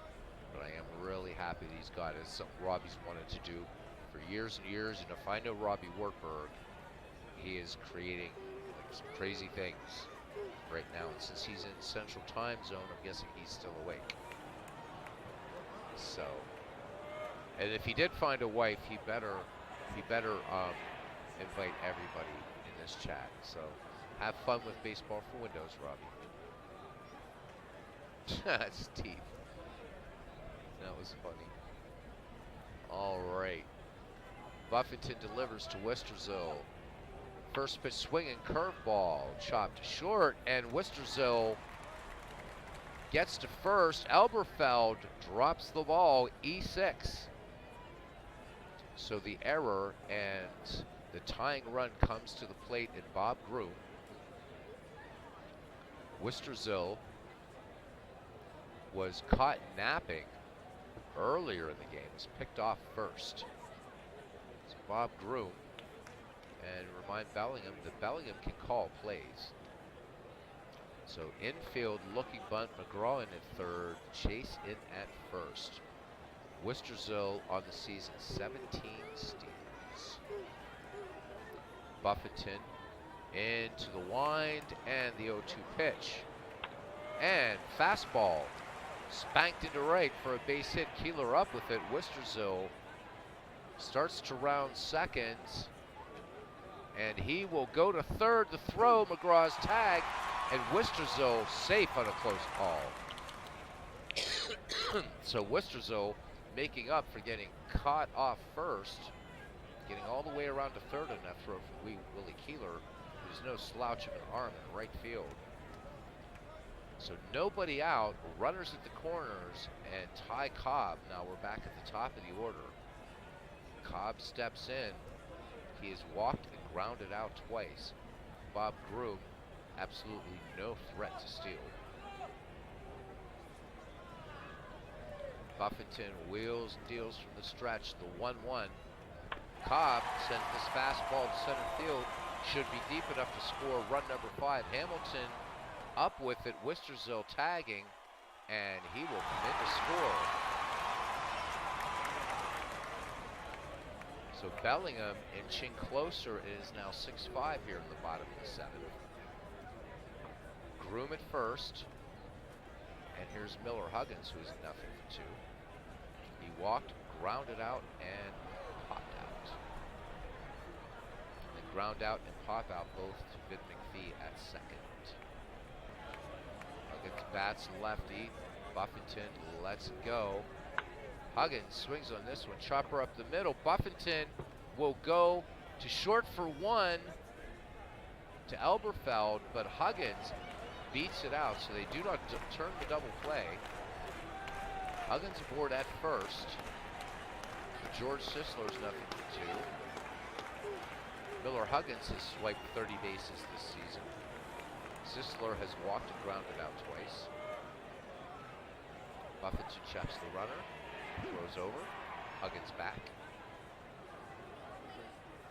Buffington into his motion, the 1-0. Sisler sends this one to center field. Hamilton, covering a lot of ground, makes the catch. So 1 run, 1 hit, 1 error, 1 left on, 7 in the books. It's Providence 6, and Bellingham 5. We have us a good ball game here, folks. Hal Chase, Bid McPhee, and Buck Ewing due up for Providence Liberty Tree to face Bob Groom here. Groom with a strikeout and 5 walks. Hal Chase 1 for 3. Or no, I'm sorry, 0 for 3. He's lined for third twice and grounded to short. Groom's delivery, the 2-1. Spitball, Chase pops this one on the infield. Miller Huggins calls for it, says, I got it, and he got it. 1 away. Bid McPhee, 1 for 2 at the dish. Singled his last time up. He also walked. Bob Groom sets and fires. The 0-2. Curveball, McPhee sends this one to right field. Cobb going back on it, has it in his sights, and makes a great play against the wall. 2 down for the big man of the day for Providence. Buck Ewing, 3 RBI today. So an RBI single scoring McPhee back in the 4th, and then a 2-run inside the park homer in the 6th. I believe Ewing also has a steal today, if I'm not mistaken. Groom delivers now to Ewing, the 0-1. Fastball chopped out in front of the plate. This one will roll foul. Milligan picks it up, tosses it back to Bob Groom. Ewing back in there now. Here is the 0-2. Ewing swings, base hit, left field. Delahanty up with it. Ewing thinking of 2, but he's going to hold. That's base hit number 6 for Providence. Ewing 30 steals, and that brings up Kid Elberfeld, who is 1 for 2. RBI double back in the 3rd for the shortstop. Groom checks Ewing at first. Here's the pitch. There goes Ewing. Milligan's throw down. The tag by Huggins. Not in time, and that is steal number 31. Buck Ewing having a great day for Providence. Providence needs to give Mr. Ewing a raise. Elberfeld back in the box. The 0-1 delivery by Bob Groom. They intentionally walk Elberfeld. And that will bring up Charlie Buffington. Buffington walked back in the 7th. 2 down, 2 on. Ewing at second. Elberfeld at first. Groom works to Buffington. 1-1 pitch. Buffington swings on the fastball, chopper short, Bill White up with it. He will go to Huggins to retire Elberfeld, and beside, no runs, 1 hit, no errors. Bottom of the 8th, Providence holding on to its slim 6-5 lead. Ed Delahanty, Ed Roush, and Jocko Milligan due up for Bellingham.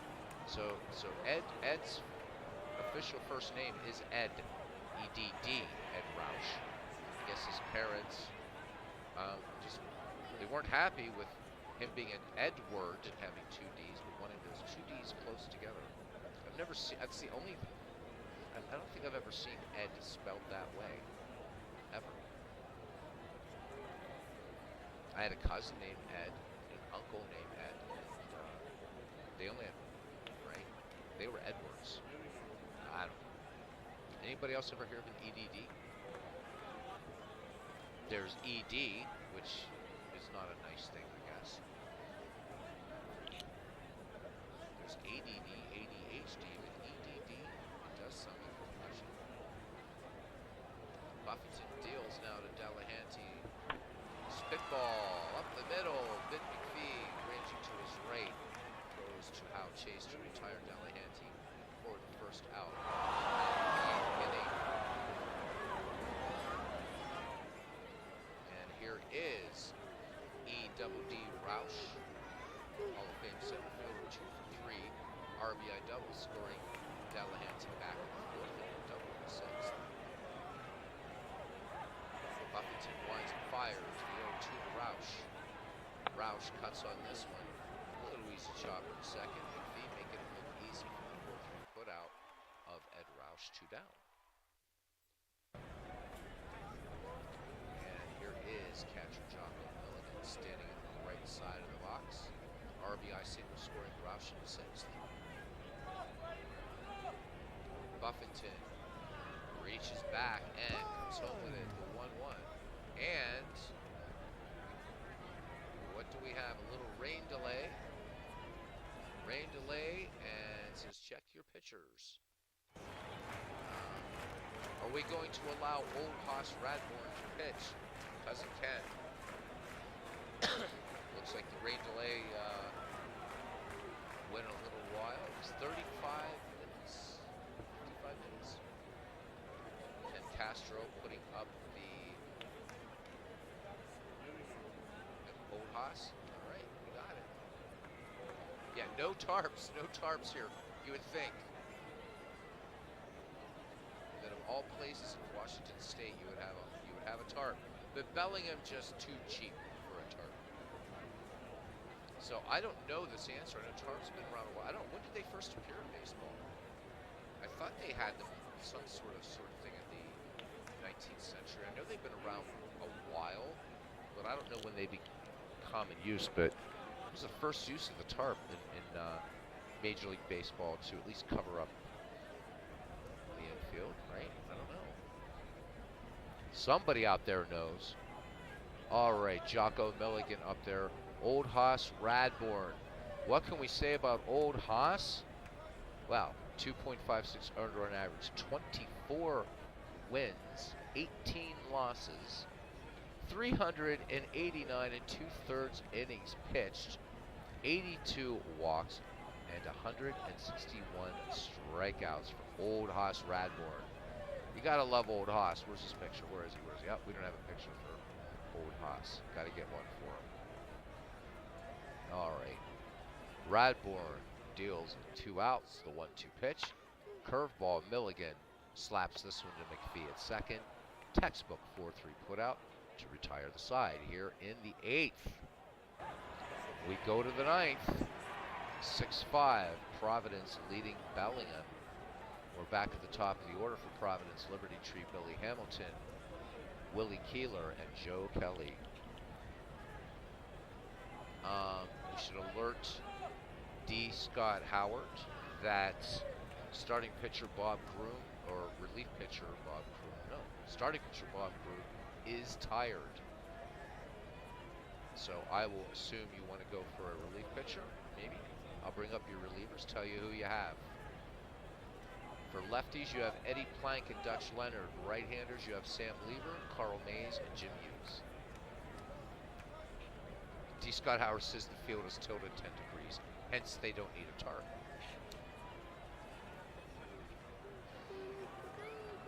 I'll wait if D. Scott doesn't want to make the change, but I'm assuming he will. Wait, one batter, okay. You got it, D. Scott. So Groom is going to try to face one batter, and that's Billy Hamilton. Willie Keeler waits on deck. Hamilton in the game, 0 for 4. So manager D. Scott Howard may be playing the odds here, with Hamilton not being able to get on base. Groom would be due up in the 3rd, in the bottom of the 9th for Bellingham. Groom winds and fires. Full count on Billy Hamilton. Liner right to George Sisler at first. And the AI has already made your decision for you, D. Scott Howard. Dutch Leonard is in to pitch. So Dutch Leonard with a 2.23 earned run average, a 13 win, 10 loss record, 242 and 2/3 innings pitched. He has walked 48, struck out 131. I would say that the AI made a good choice. And if you're fine with, well, you almost have to be fine with it or you're wasting pitcher. Lefty-lefty matchup here. Keeler, 0 for 4. In fact, Keeler has not gotten it out of the infield. Dutch Leonard finishing his warm-up pitches. Here is the wind in the 2-2. Knuckleball. Keeler, chopper to short. White coming in on that ball. This is going to be close. White with a quick throw. Will they get Keeler? And they do just get him by a step. what a great play by Bill White, the Bellingham shortstop, to retire the rapid Wee Willie Keeler, second in steals in this league. Joe Kelly now up.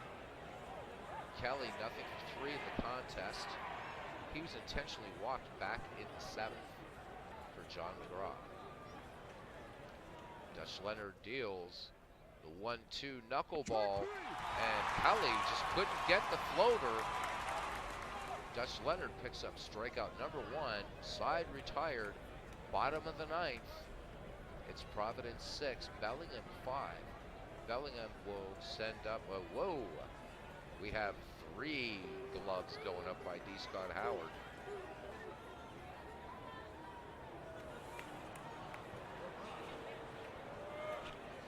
Pinch hitters. All right.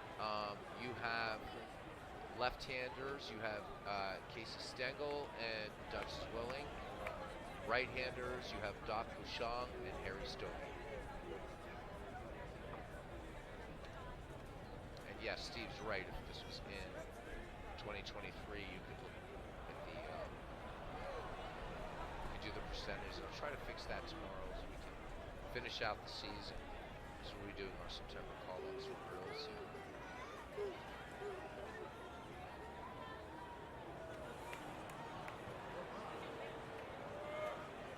We'll do September call-ups in August. Casey Stengel. All right. So the young professor will come in to pinch hit. Stengel's numbers in the season: 245, 42 runs batted in, including a home run. Batting lefty here against Radbourne. Nobody out, bottom of the 9th. Bellingham down by 1. Radbourne delivers a 1-0 pitch. Fastball, Stengel, base hit, right field. So the tying run is aboard for Bellingham. It is a ball game. Fielded at the corners for Tex Wisterzil, who is 1-for-3, and I see him going up again. Pause in the action here. Manager of Bellingham making some moves. Okay, you got it, D. Scott. You're the home team. You can call plays. All right, so Wisterzil in there. Looks like Bellingham calling hit and run here. Infield in at the corners, Chase in at first, McGraw in at third. Wisterzil 1-for-3. Grounded to short back in the 7th, or 0-for-3. No, 1-for-3. Single back in the 4th. He was safe on an error in the 7th.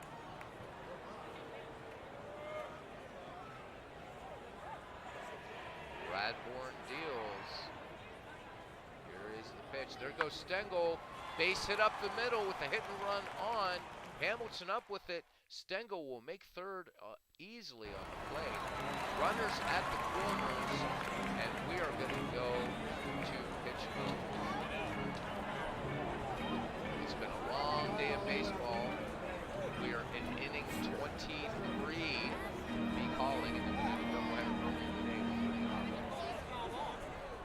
All right, good call, and we got all kinds of going on here. So World's Worst Gamer saying good call on the hit and run. Harry Stovey to come in to pinch hit for Dutch Leonard. So Bellingham goes to the bench, and wow, we have all kinds of switching going on here. All right, let's do this. Okay. First up is bringing in Harry Stovey. So Dutch Leonard's day is done. Left fielder Harry Stovey tapped to pinch hit. Then Jack Chesbro will come in to pitch. Radbourne's day is done. And here we go. We are in pitch mode. Runners in the corners. Tex Wisterzil at first. Casey Stengel at third. Nobody out. 6-5. Potential time run just 90 feet away. Harry Stovey's numbers look like this, baseball fans. 268, 2 home runs, 26 runs back in. Here we go. Chesbro peers in as the sign. Buck Ewing from the stretch. Here's the pitch. And Stovey swings at the first pitch. Chopper to second.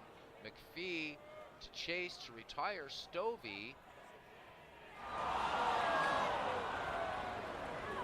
And runners will hold. 2 in scoring position, 1 down. And here is Ty Cobb. Ty Cobb has 1 game-winning RBI on the season. Cobb today sacrificed back in the 7th, scoring Worcestershire, giving Bellingham his 5th run. Chesbro climbs the mound, peers in, has the side from Ewing. Stay in pitch mode for this. Chesbro from the stretch and the delivery to the George Peach. That went outside, ball 1. Providence playing with the infield in. Chesbro gets the ball back from Ewing after some additional scuffing. Chesbro now once again from the stretch and the delivery to Cobb. That went in there. Called strike on the inside corner. Count 1-1 on Tyrus Raymond Cobb.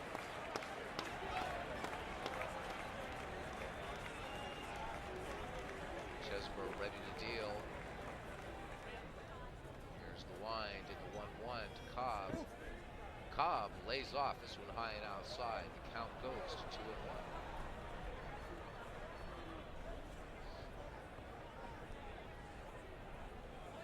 Chesbro ready to work. And we have some trash. Oh, thank you, Robbie. Give it up. Robbie Wartburg, not only doing some baseball for Windows, but does a great job. Thank you, buddy. Did you guys see how quickly Robbie knocked out those that bot? Thank you, my friend. Appreciate it. All right. Robbie Wartburg keeping the love alive here. All right. 2-1 on Cobb. Bottom of the 9th. Chesbro delivers.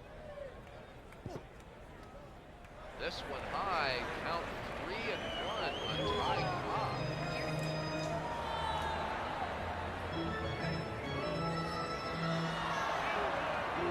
Chesbro sort of rubbing up that tobacco-stained infield, dirtied, spiked-scuffed baseball. Cobb waits, grit in his teeth. That familiar hands and heart grip Cobb would use on the bat. 2 in scoring position, 1 down.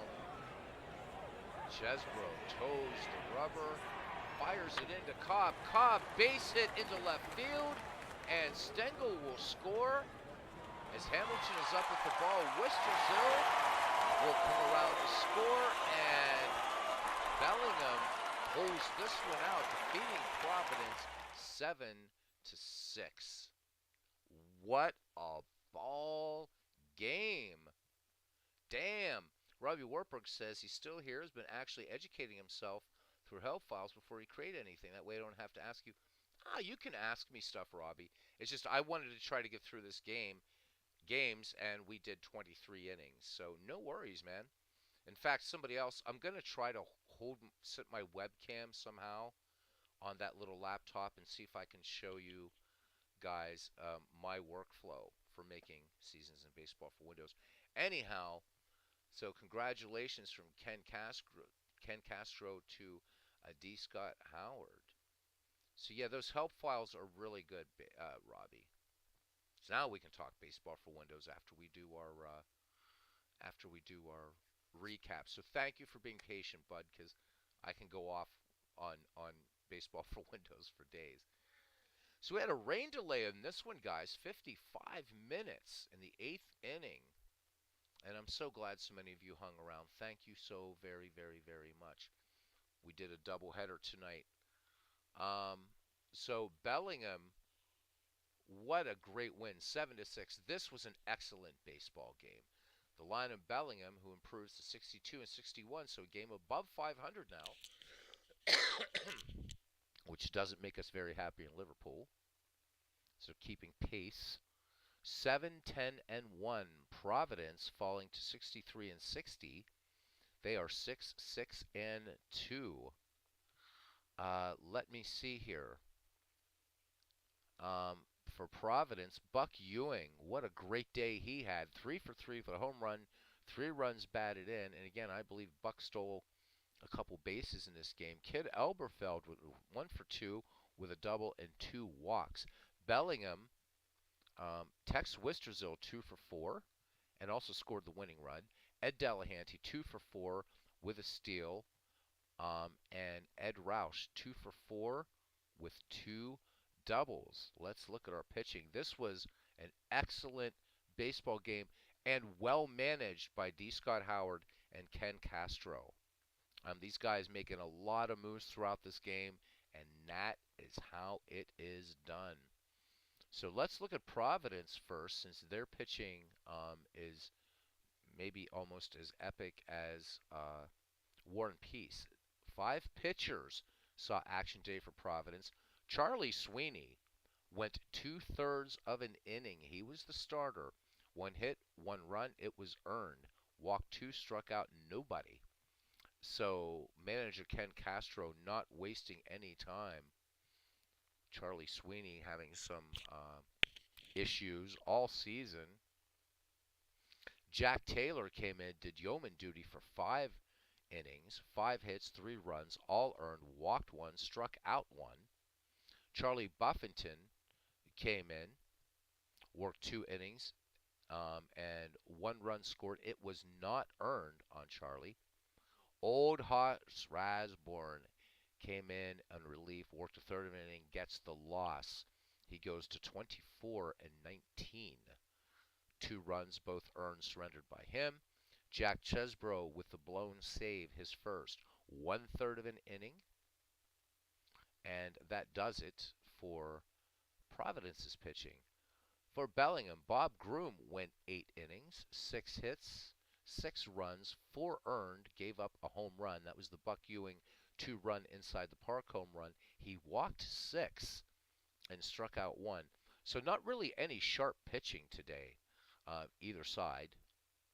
And then Dutch Leonard came on in relief, gets the win. He improves to 14 and 10. And 1 inning of relief, he struck out a batter, face 3. So let's look at a couple things and stuff here. Things and stuff. So Casey Stengel and Harry Stovey, pinch hit duties for Bellingham. Errors, Buck Ewing, Kid Elberfeld, and Ty Cobb. Doubles, Jack Taylor, Kid Elberfeld, Ed Roush. 1 home run in a game, Buck Ewing. That was a 2-run shot inside the park. Stolen bases, there we go. Buck Ewing did have 2 steals. I was right. So Ewing steals 2 for Providence. Wee Willie Keeler steals 1. Ed Delahanty, a stolen base for Bellingham. Bid McPhee caught stealing. Jack Taylor with a pickoff play. So RBI in the game. Ewing with 3. Jack Taylor picked up 1. Kid Elberfeld. Cobb, 3 runs batted in. Ed Delahanty at 62 RBI now. Bill White, Jocko Milligan, and Ed Roush each picking up RBI. 2 intentional walks in this game. Joe Kelly and Kid Elberfeld both intentionally walked by Bellingham. Jocko Milligan with a pass ball. Only 1 great play in the game. Um, Ty Cobb also made an error in the game. That one didn't look so great. We had an outfield assist by Billy Hamilton. Left on base, Providence stranded 6. Bellingham stranded 2. Game-winning RBI by Ty Cobb, and the MVP of the game, Ed Roush. And there we go. Um, right now, I just want to remind you guys, once right now because we're during a game. But if you have Action PC, check out film because play-by-play gives you all this good stuff. But if you ever want to go through and look at the play-by-play and stuff, film is basically the whole game. So um, all the play-by-play and anything you might want to look back on, film is really neat. It's one I don't use a lot. I know Steve likes the recap. So you have really three ways to review a game. Recap is really, really nice for kind of a quick look. And there we go. So I can see where Ed Roush would get it with 2 for 4, two doubles, 2 runs scored. Nice. All right, that should finish the day. We'll let this thing take its time and refresh. Robbie says 2 great games, though. Thank you, buddy. Appreciate it. And we're waiting for the standings to update here in a minute. Hopefully. Hopefully. There we go. All right. Oh, my goodness gracious. Oh, my, oh, my, oh, my. Manchester comes in tonight a game in first place. Manchester is now tied for first. So Philadelphia and Manchester sharing first place, identical records of 66 and 57. 1 game back in second place, Todd B's Cleveland Spiders. Um, hang on again. Sorry, guys. We have a three-way tie for what first, second, third place, and that's Butler, Liverpool, and Providence. 3 games out. Bellingham just 4 games out. Carolina and Arsenal 7 back, and St. Louis 17 back. Wow. Man, oh man, oh man, is this going to be fun going down the stretch. September call-ups coming up. So this is good. Long train ride from Bellingham. Could use Canadian Rail. As cousin Ken says, can't wait to get the team back home. So, let's see. When are you home? Oh, you're home. Yep, you're home in 2 days. So there are no games scheduled for the 22nd. Big travel day. And in 1900, how a team gets from Washington to Rhode Island in 1 day is anybody's guess. But that being said, what do we have coming up next on the Ned McGreevy Nuff Said League? It's going to be Cleveland at Arsenal. Arsenal with a chance to play a little bit of spoiler. It's Cleveland just a game out. Bellingham at Manchester. So Bellingham just 4 games back. We got some good games coming up now. Philadelphia at Butler. Butler somehow sneaking back in the race. St. Louis at Providence, which would be a fun game, because I know St. Louis would really want to play spoiler there. And then Liverpool at Carolina. Liverpool. So again, we have all good games coming up. I don't know how we'll do it, but we're going to do it. We got some good games coming up in this McGreevy League. In fact, this one's so good. I think what we'll do is we'll do August 23rd or 23rd August over 2 days. I don't know if I'll be able to do a doubleheader tonight. It's going to depend on my Thursday schedule. If we can do a doubleheader, we will do it tomorrow night. If not, we'll do one of these games tomorrow night and then one on Thursday evening is I think what we'll do. Unless we do one tomorrow afternoon instead of Ernie Harwell. But with a lot of guys at work, I prefer doing Ernie Harwell, because it's really hard to interact in the chat and stuff like that. All right. So, Robbie says they must have had secret teleworking technology brought to Earth by aliens for travel. Nice call there, Robbie. Like it. All right, viewership's starting to go down a little bit, so we're not going to keep everybody too long. Yeah, it's a 3-day rail ride at least, Ken. Absolutely. Old lost Radborn. So D. Scott Howard throwing some smack talk. Fun. So Daddy took the buckboard away. Ouch. Steve Tate Beatles available during the day tomorrow for Discord chat? Absolutely. Absolutely, Steve. I am. Um, yep. You're around in the afternoon? I could do that instead of an Ernie Harwell game. So whatever you want, that'll be fine. Need to share some really cool news about the Negro League file. All right. Yeah. Look forward to that. So we'll get together, and if I see you, we'll cut an Ernie game after it, or if it's before, or whatever. Yeah, would love to. Guys, please do check out what Steve's doing with this Negro League file. It's amazing. It is amazing. Make sure you're logged so I can see when you're active on Discord. I would definitely do that, my friend. Definitely. What he's doing is amazing. It is amazing. The work he's putting into this. Um, I know that he's been asked to write an article about his 5-year files. I've offered as an editor, since my strength is not in mathematics but in language. So if Steve needs an editor, I will be glad. Although he's well spoken, I don't think he's going to need one. Check out what he's doing. It's phenomenal. Big Clue. Big shout out to Big Clue. Um, he says he has something. No, oh, and I'm supposed to sleep. This is like my girlfriend telling me she has something special. But no, don't take it that way, guys. I'm talking about baseball, but you know what I'm saying. I'm not going to be able to sleep. But looking forward to that.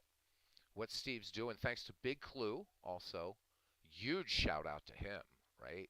He's these major league equivalencies. Steve gives you the website, everything. He talks about his process, what he's doing with his Negro League teams. It was fun watching him during the Ernie Harwell game today as he was doing Martin Diego. So that was fun. So really looking forward to this coming to fruition. Hopefully in February. But if it doesn't quite make it in February, that's fine because you know what? These Negro League players deserve above all players to be remembered, even over the dead ball guys and the 19th century guys. Because they never had a chance. So. Steve says, I'll be using the 100 character note field for interesting facts for each player card. Oh my God. Oh my God. How cool is that? So that's going to be coming up. I'm trying to convince Steve to actually, he's doing all this work. I think he should host the Negro League on his channel. I really, really do. Is the Negro League a draft league? Steve, I think, would that work? Are you setting this up sort of in mind as a draft league? This is kind of it's this is Steve's now, man. I've got the Negro League seasons for Action PC, but I was mentioning to Steve one day that I didn't think there's not enough seasons that Dave did to make a player pool, and now Steve is like doing like serious Negro League baseball here, man. He says I need to host. I'll host it. All right, and it's going to be a draft league, so this will be fun. This will be fun. So brush up on your Negro League baseball, guys. But we're not going to rush Steve on this. Steve, if it takes till April, take your time, man. Take your time. Well, I'm asking him to do 8 teams if he can, Ken. I think that would be good because I think it would start to get that. It's just such a gargantuan project.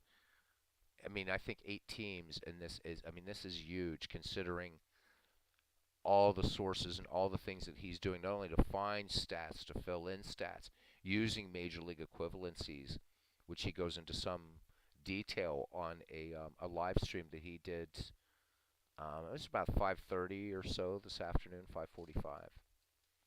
So it depends on total player count, position coverage. Yeah, but thank you, Ken. I think 8.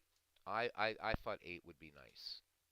Because the idea of this is not to get a lot of outliers. I don't mean to put it that way, but to really have the opportunity to talk about, and Steve doing the 100 character thing. Wow, Steve, if you need any help with that, let me know. I'd be glad to, you know, do some research, share some of the dues at least with that. I suck at math, but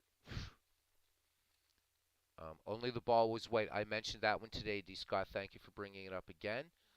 D. Scott saying only the ball was white is good Negro League history. One of the first I ever saw. Same here. Great one. Um, Steve Teddy says he's anxious to get the Baseball for Windows Negro League file to see what they have done with their ratings. It can. So I'm too lazy to put in a poll. I see that there are 8 people concurrently watching. I don't know. That could be 6 people sleeping. Just put a yes or a no. Just put a yes. Would you be interested in drafting a Negro League team from Negro League database and managing somewhat like we're doing with Ed McGreevy? Just put a yes or a Y, and we'll see if we can get a. We have 8 people. If we can get 5 yeses, that would be cool. That's 2. Yep, similar to Ed McGreevy, Steve. Absolutely. Um, okay. Thank you, D. Scott. D. Scott Howard is here all week. Of course you can play, Steve. You kidding me? Dude, you're the commissioner. You can do what you want. I'm just hosting the thing. So I'll take that as 3 yeses. Can we get 2 more? Can we get 2 more yeses? Come on. This is Negro League baseball here. Robbie, you know what? Don't worry about it. It's all good. We have 4. We need 1 more. We need 1 more. I mean, I didn't vote yet. I don't want to, I could vote, but I'm not, come on, 1 more.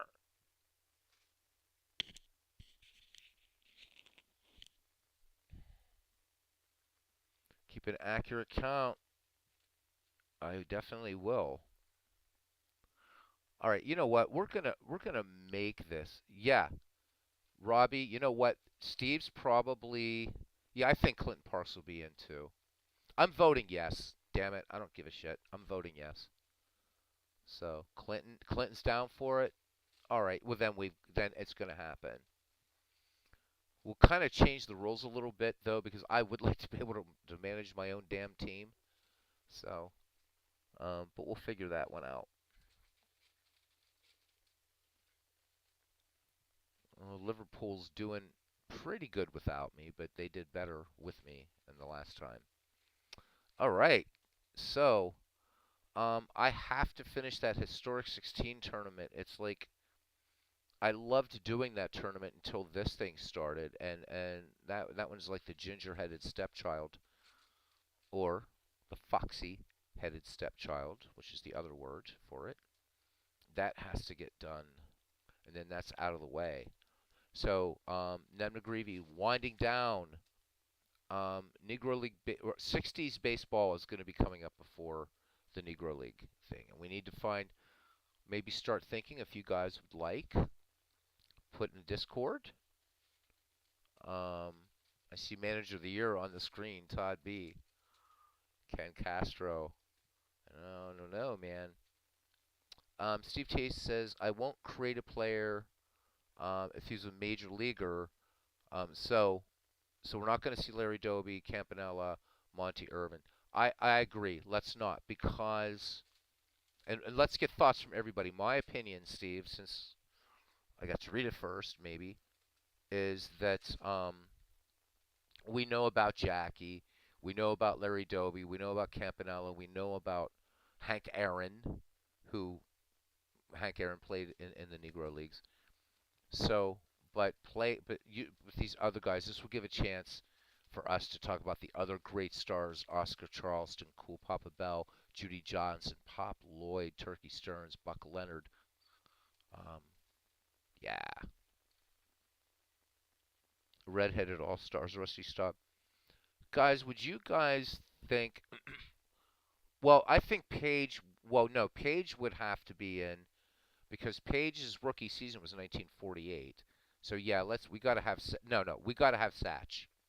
Let's make a Satchel Page exception. Satch has got to be in there. Satch definitely has to be in there. Guys, we need to think of a name.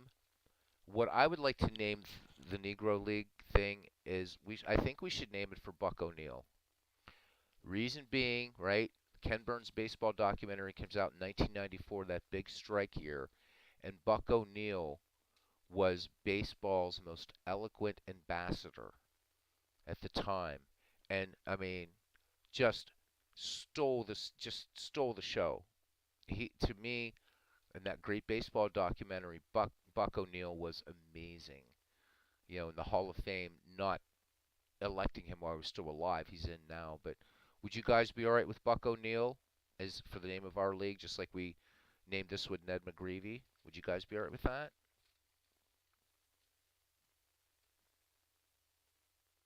Yes to Buck, great spokesman and storyteller. We got 2 votes for Buck O'Neill, 3 for Buck O'Neill. Like as if, right? I can't think of anybody better to name it after than Buck O'Neill. I really can't. Robbie says yes. Good. All right, Buck O'Neill it will be. If there, the sad thing is I never knew about Buck O'Neill until that documentary, and it kind of makes me ashamed. It's like, wow, damn it. But I think if there was somebody really I wanted to meet in baseball besides Hannes Wagner, um, I would have loved to have met Buck O'Neill. Could you imagine? Rube Foster will be pissed though. Well, we can always what we could do for the ballparks. Although I don't think we can change the name of the ballparks, can we? Yes, we can, because those aren't hard coded game. We can make ballparks. We can take existing ballparks and name them after we could name one Rube Foster Field. So we could still get some of the other greats. Certainly, we got to name one for Branch Rickey, Cumberland Posey.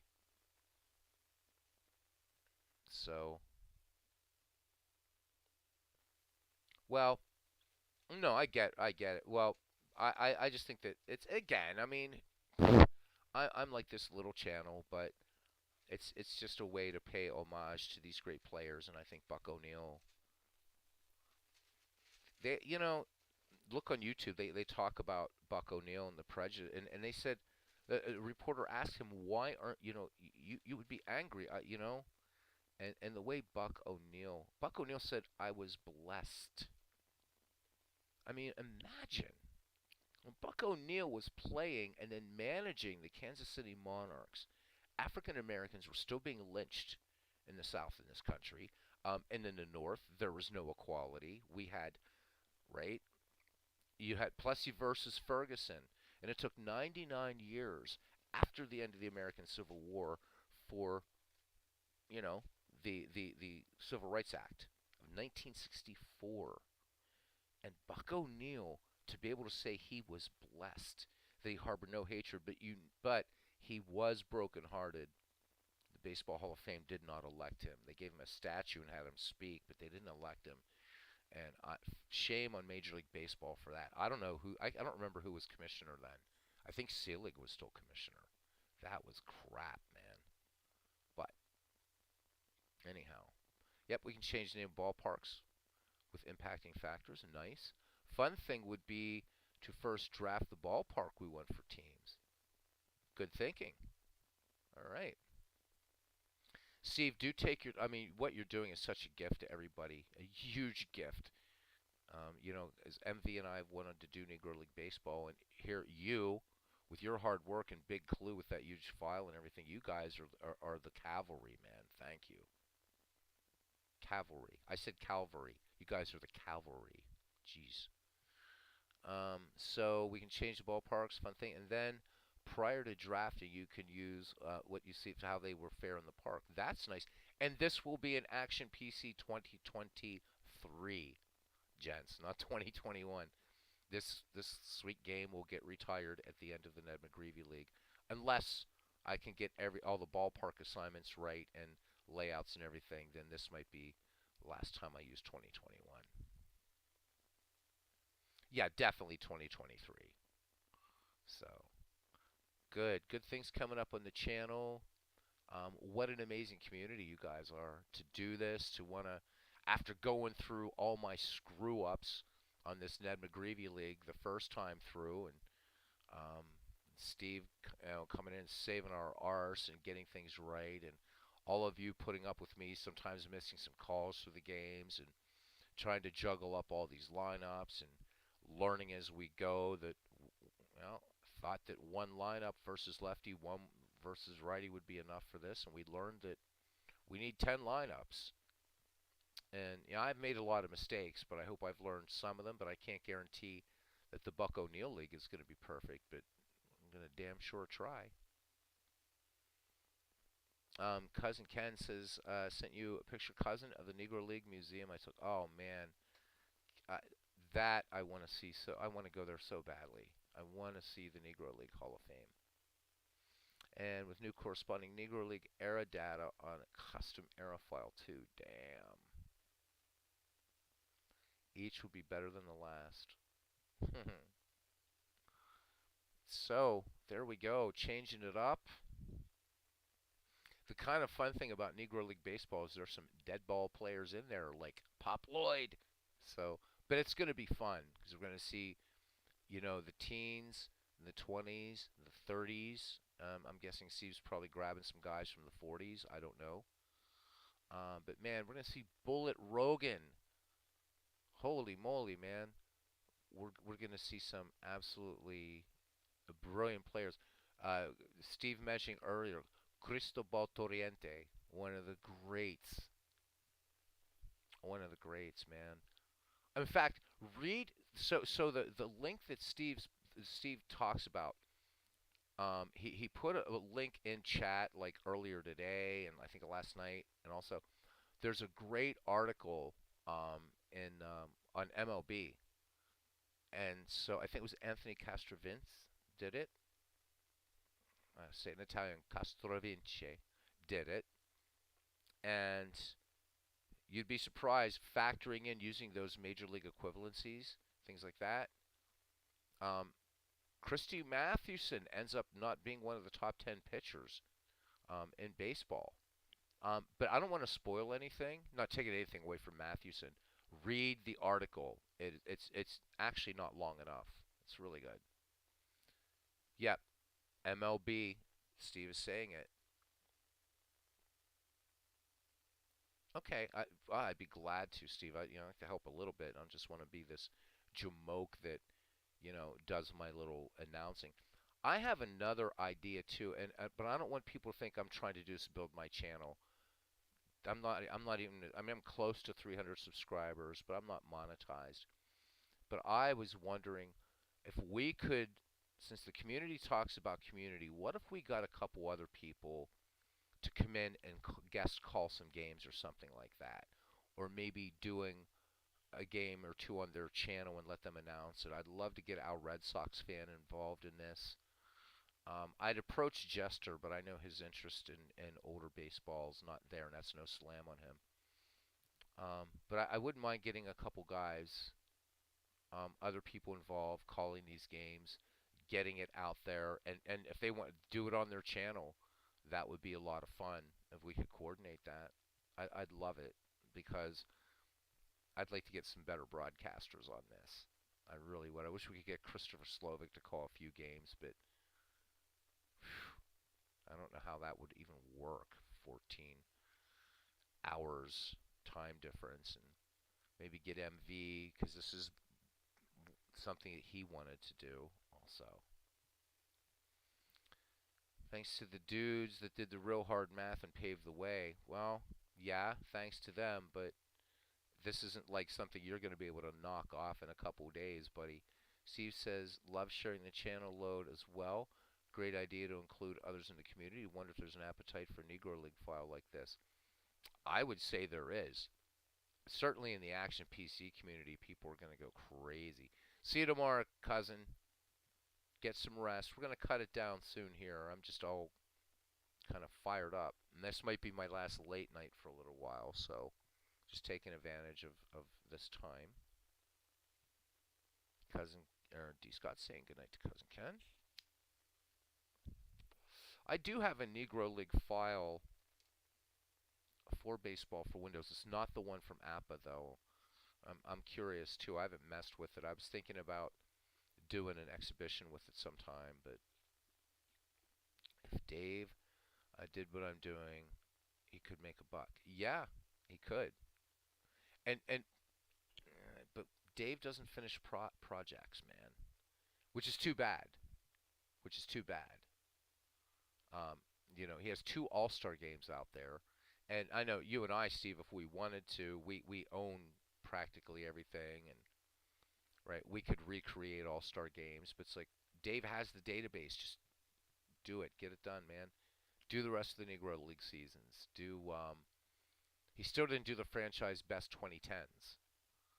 Instead, he went off into these classic decades, and it's like Dave's all over the place, man. And I love it, but it's like throw some all-star games out there because I can't create them and put them out there because if people don't have, I can't do that. That's his using his data. Can't do that. Eh. That's yeah, I know that's what you mean. Dave Cook, absolutely. I'd like to see him sort of branch out and just get some more. He's got this insane amount of stuff, and now you have the same amount of stuff and insane amount of stuff that you're doing. So the Buck O'Neill League going to be coming up. But there's no hurry, Steve. If it goes into March or April, that's fine. It is really fine. We'll do some 1960s baseball on here and a couple other goofy things until that, the Negro League, because all the stuff that you want to do on it, it's going to be special, and I don't want you to feel rushed. And we are almost in the middle of January now, so just take your time, man, because I can still do something for Black History Month anyhow. So, what would be really cool, though, Dave? I don't know. Okay, he has. I'll ask you tomorrow. So I was going to ask you a question of what I want to do for Super Bowl night, but I'll wait and ask you tomorrow so you get some sleep, buddy. Says he has a logo in mind for the Buck O'Neill League. Nice. All right. Robbie says, so have other Action PC homebrews people have made been from scratch then, not from Dave's data? That's a good question, Robbie. I'm not really sure because I don't know how Dave would be with people doing homebrews from his data. I have no idea. Steve has been a member of the community. We could ask him when he's around tomorrow. So, Robbie, we got a few minutes. Um, how's it going with baseball for Windows? Were you able to get those discs mounted and everything, and at least poked around in the encyclopedia? Just curious.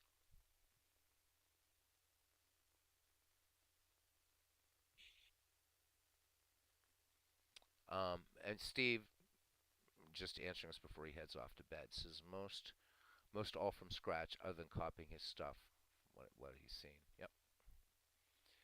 And Steve, go to sleep. My question for you can wait till tomorrow. Boom. When we talk, please go to sleep, my friend.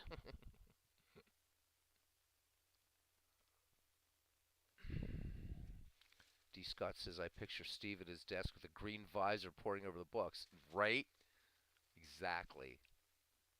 Robbie says, yes, I was, and I even saw 4 organizations that he wants to bring into 5.75. Nice.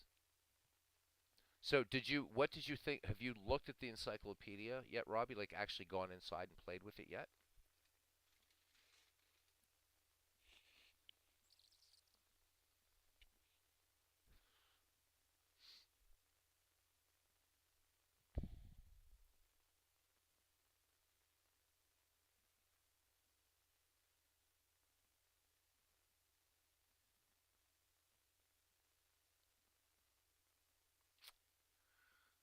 So, if it wasn't so late, I would do that historic 16, but I'm not up to do another game, man. Jeez. A little bit, yeah, it looks nice. Like how the reports are similar to StatMaster. Yeah. So one of the really cool things about it too is you can take two players, any two players that are on the encyclopedia, and compare them. You'll see this really nice sort of graph and stuff like that. So that's a lot of fun. That's a lot of fun. So you could take take two hitters that are fairly close in home run totals, compare them or whatever.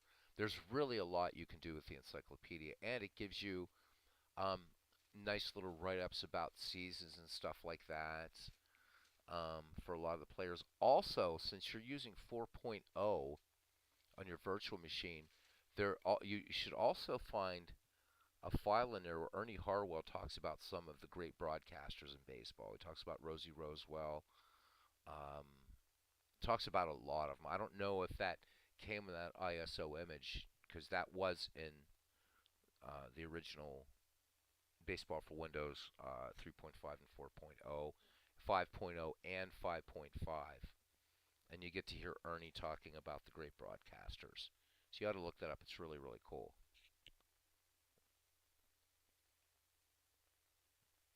Thank God for virtual machines, huh, Robbie? Well, it's getting late for you, Robbie, too. So it's going on what? 1 o'clock in the morning for you. So hopefully you have some time coming up, not having to work anything that you can just play around. This is something you've been waiting for what? Forever. So he says now his main question is if you come across a yes, you can. BCK files, which I don't understand why APA did this, Robbie. So they gave us the migration tool, but the BCK file, I think, when they updated the game, they weren't trying to be like jerks about it. I think they did something changing the file format, which is why BCK files can't be read by 5.75. But yes, you can convert a BCK file in the earlier versions, so that's 5.5 and before, and then right, you restore them as a season, then migrate them into 5.75. So yeah, all those BCK files, you can definitely do that, which means you can hit the appa.net site and go nuts. D. Scott Howard says, thanks, you guys. See you all again soon. Thank you, D. Scott Howard. I know going on 11 o'clock for you, buddy.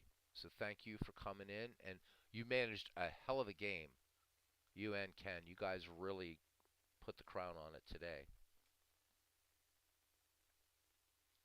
So, Robbie, I got half a stogie left if you have any burning questions about the Baseball for Windows thing. I'll let you know. It's the one thing that tripped me up at first when I first got the game a billion and a half years ago was you have to get the terminology down, what the game means by organizations, and once you get the terminology down for Baseball for Windows, season creation is really pretty easy. It's a bit more work than Action PC Baseball, but it's worth it. Awesome.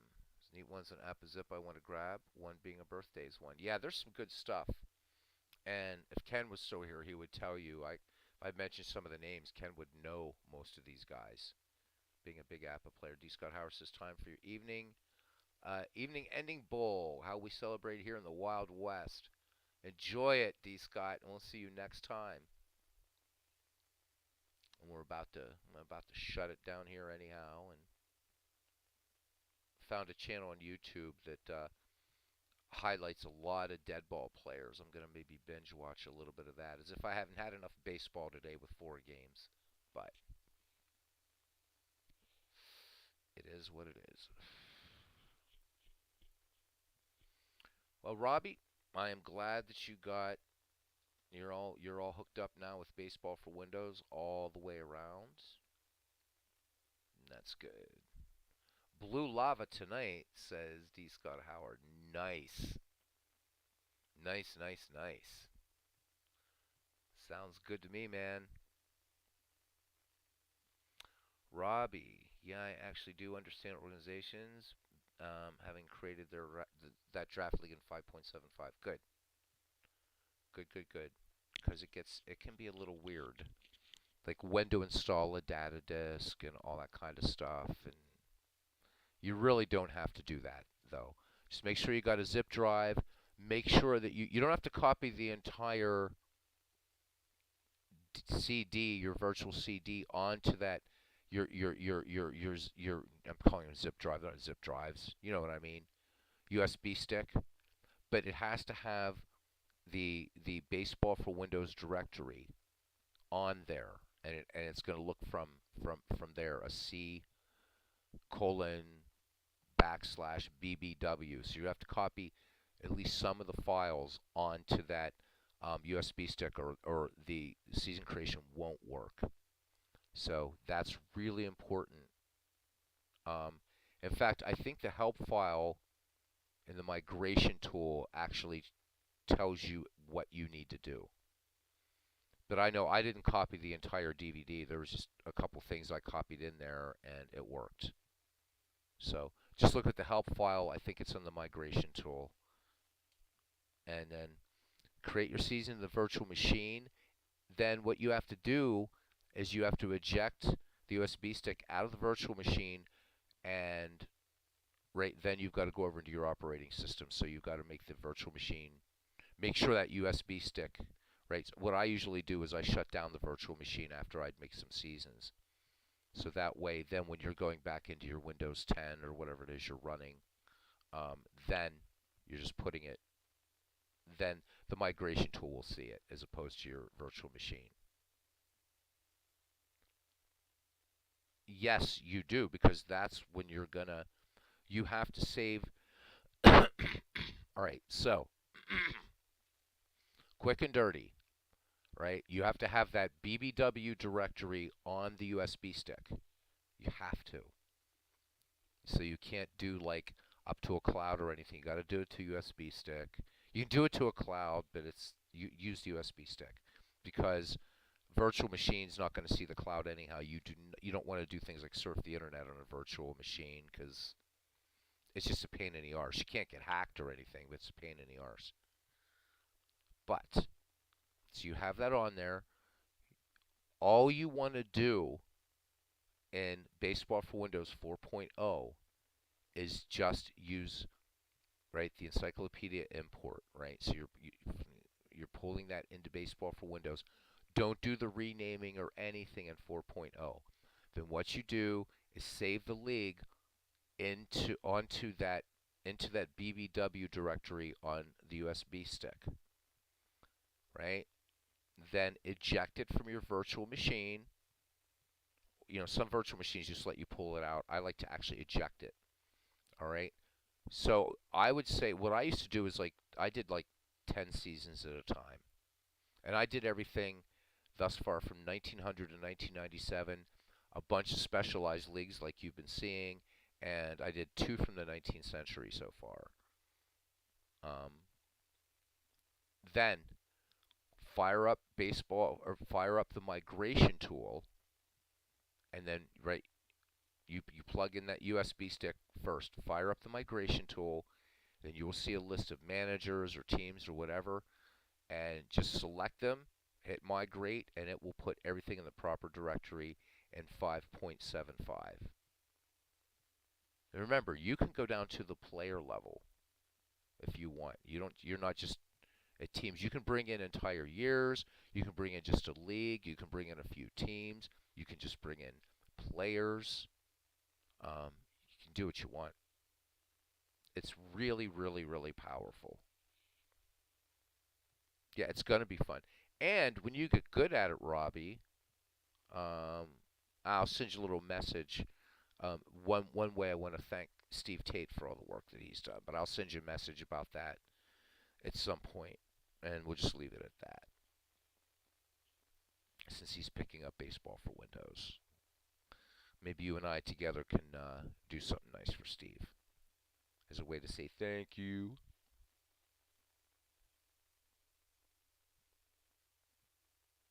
All right. Guess that's it.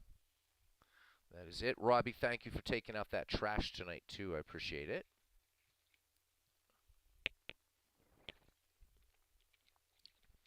I will do so, Robbie. I'm not on Facebook that much, but I will definitely send you a message.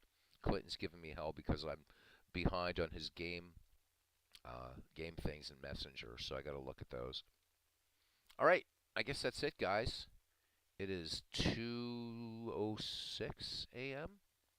on the East Coast. So my big thank yous to Robbie Wartburg, to D. Scott Howard. Mostly everybody's in bed now. Steve Tates, cousin Ken Castro, again, and to cousin Ken and to D. Scott Howard.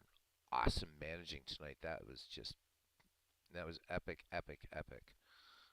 Let's go back. Let's go back. Let's go back. Thank you to the bots for coming in tonight. World's Worst Gamer. Thank you very much. Clinton Parks. Thank you very much, man. It were cool. And God, I just don't want to miss anybody here. Todd B, Clee baseball fan 879. Go check out that channel. Tim's awesome. And that's it. That is everybody. Thank you, Robbie. Yep, 2 tonight. We did 2 earlier today. I guess it'd be yesterday now. All right. Be good. Catch you guys at the batting cage. And as I always say, and I truly mean it, I appreciate each and every one of you. All right. Good night.